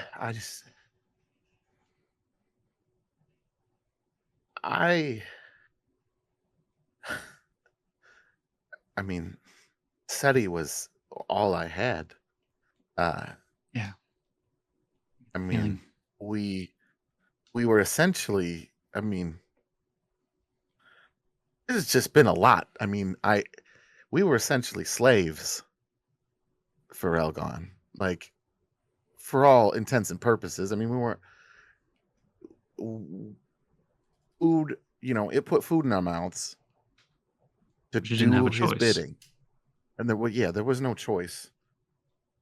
And apparently we were less than that to him, even because he just sent us to die. And I mean, I guess it was supposed to be me. Is that why you want him back? Or is that why you don't want him back? I mean, it's complicated. I do. I mean, going back to how things were. I mean, before the mob, before everything. I mean, that would be the dream, but at the same time, it's a dream for a reason. Like, it's not reality. Things. Yeah. He's been dead 5 years at this point. And he'd be Things coming have back been- to a war. Yeah. There's no That guarantee he you has wouldn't no lose him stake again. in. Yeah. And I mean, at this point, it's like, is he just better off? And at the same time, we don't know what this thing is. It's a random bottle that could bring him back, could turn him into some, I don't know. Also don't know the limitations on this thing. Like, Yeah. what right do I have when you, I mean, maybe you could use this on Pine. We don't know the limitations of it. We don't know Yeah, I could. what it does. Why don't we wait? And in that case, like, The body I guess preserved. if we put it back, Yeah. if we put Here's it the back, thing. I want to be there. I don't like, Yeah. we're knights, whatever. I'm not sleeping in the castle. I'm sleeping in that. Yeah. Fucking Elgon's place. Hey, I that guess. building is ours. It's your right to sleep there. And also, this is the worst time to bring somebody back because a war is about to happen. I don't know if you know a lot about war, but people die in war. And Yeah. what good would it be if you brought him back right now and then died, right? That is, I think, you are correct, worse than leaving him dead. But you could also survive this war, get through it, build a better world, and then bring him back to something that's worth being here for. Right? And that sounds really nice. Yeah. I feel like I don't have the best track record when it comes to things like that. You've been doing great so far. Win the war, and then if you still want your brother back, they'll be there. No reason to do it now. Unless you want him to fight with us, but that does seem a little cruel. Unless he's the kind that likes a fight, but you know. And hey, if we lose you during the war, I promise not to pour a strange green potion down your throat and find out what kind of interesting and potentially academic things I can learn from it. Yeah? Thanks. I think. Probably not the right time to say that. I will admit I'm fascinated by this potion. But yeah, there's no reason, right? Just wait. Build a better world. That's the thing that Pine and I wanted anyway, was to build a better world. So let's just do that. And if one day you think it's somewhere that's worth bringing your brother back to, if you think it's finally that it's better than being dead, then you can do it. If you change your mind until then, the potion's there. All right. I guess let's go win a war. Make your brother proud. All right. And with that, we're 2 episodes from the end. You know, there's got to be an end scene. Things are heating up everywhere, and we're going to get to see another little piece of that. Because shortly after this heartfelt conversation, everyone, regardless of where you are, everyone in Spondylix feels a rumbling. And from the roof of the cavern, people all across the kingdom look up to see chunks of rock falling downwards. After which, a slight hole opens up, gradually widening in size as more chunks fall, crashing into the ground, destroying buildings. Massive, massive destruction under this hole, though it is not massive. It stops growing after a little bit, not opening up to destroy the entire cavern itself. But a moment after this hole stops growing, a light, brighter than seed light, so therefore probably brighter than most of you have ever seen in your life, shines down from it.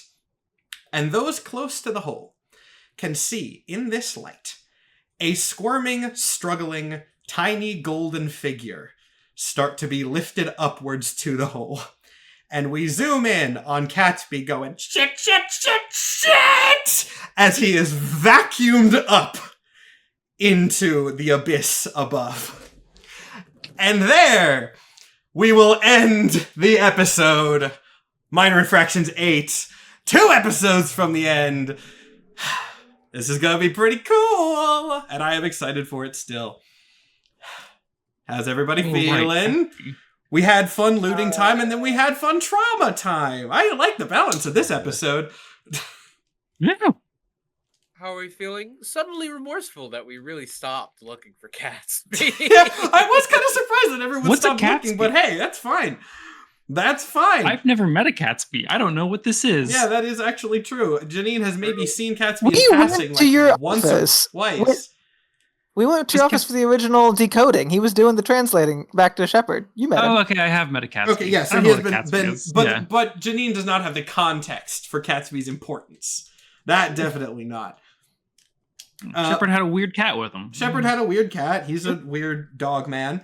Janine knows who Catsby is. Janine does not know what a Catsby is. Yeah, that's a great point. That's a great phrasing of it, Mike. And we will get to find out a bit more about what a Catsby is next week in Minor Infractions episode 9. Now, I do want to go through the announcements now because the scheduling is important here. There's no changes, but I'll run through it real quick with everybody one more time, pulling up my calendar to make sure that I'm right. Yes, May 3rd, we have episode 9 of Minor Infractions. That will be the second to last. The finale will be on the 17th. So there is a week gap in there. That's just how scheduling worked out to be best for everybody. But that also gives people a catch-up week, which I'm not mad at. If you've got friends that you want to share the show with, they'll have an extra week to catch up before the finale. We are not going to have absolutely nothing during that week, though. There will not be a live stream on the 10th, but what we will be doing is releasing the first bit of Kazalor content. We are going to be releasing the first 30 minutes, I believe is the time we've determined. Probably roughly that. I bet we'll clip it to something that makes sense narratively rather than doing exactly 30 minutes and cutting off in the middle of a line. But we will be releasing the first roughly 30 minutes of a Patreon exclusive Kazalor sort of prequel one-shot that we have done. It is not required viewing for the main campaign. It takes place like 10 years prior to the main campaign. Just a little bit of extra character background if you're interested in it. That will be going up on our Patreon fully on the 10th. And then again, the 30-minute preview will be up on our YouTube for free as a little bit of a teaser for that, hopefully to drive some traffic over there. Then again, finale of Minor Infractions on the 17th, and no season gap this time. Tales from Kazalor, the Golden Era, will be starting on May 24th. So lots of D&Dorks content coming up from there. The exact schedule of Tales from Kazalor is basically what it is now, just every Friday, barring schedule changes. I'm sure there's a couple weeks in there where we'll have to change things, but it'll be like this was. We'll try to give you advance notice. I think that's pretty much the only announcement, though. We have a Patreon. Minor Infractions merch is coming, but that deal was locked down literally earlier today, so we don't have any details yet.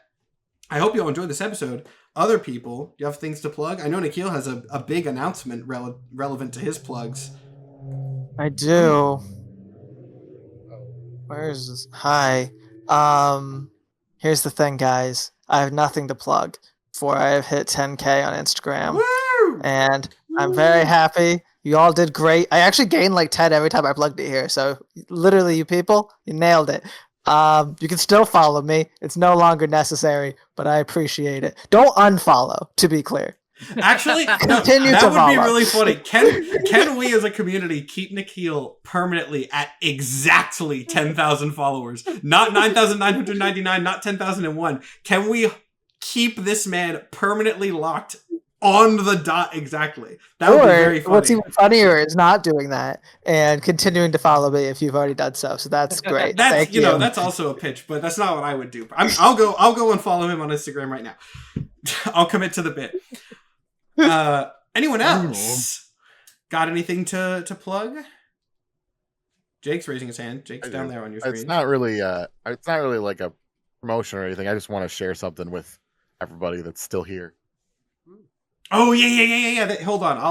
I'll make your camera bigger. Give me a second to. This is gonna look awful for a second because this setup is not optimized for this, but I don't care. I'll put you up there and then. No, there's Big Nikhil. There we go. This is the Iggy character art that my friend Casey did. He brought this to my Indianapolis meet and greet and gave it to me, and it's awesome. And I'm gonna drop a link for his art in the chat. And so this is the whole time that we've been doing this episode. Iggy's been right there behind me. Pretty cool. That is I just wanted to show it. awesome. Okay, I think I got it back to normal. And There we when go. there was only one set of footprints in the sand, that was when Iggy was carrying us all. All right. Jess, Mike, you got anything? Follow me on Tumblr. I'm having fun on Tumblr. I'm having more fun on Tumblr than I am on any other social media right now. Pirate Princess Jess. I post all of my reels and TikToks over there too, as well as just shit post about things. And like a concerning amount of Sonic fan art gets reblogged. I don't know why you would follow me over there. but What an Tumblr rules. advertisement. I got nothing to promote. I haven't made content in like a week and a half. It's really bad. That's viable. Mike? Follow the socials. Maybe I should start getting it. I never properly used Tumblr. Maybe I will, but right now that's my safe little hideaway for it. This is where I look at art I like and don't think about other aspects of social media. I'll follow the social medias. When I post, you'll see it, and that'll be cool.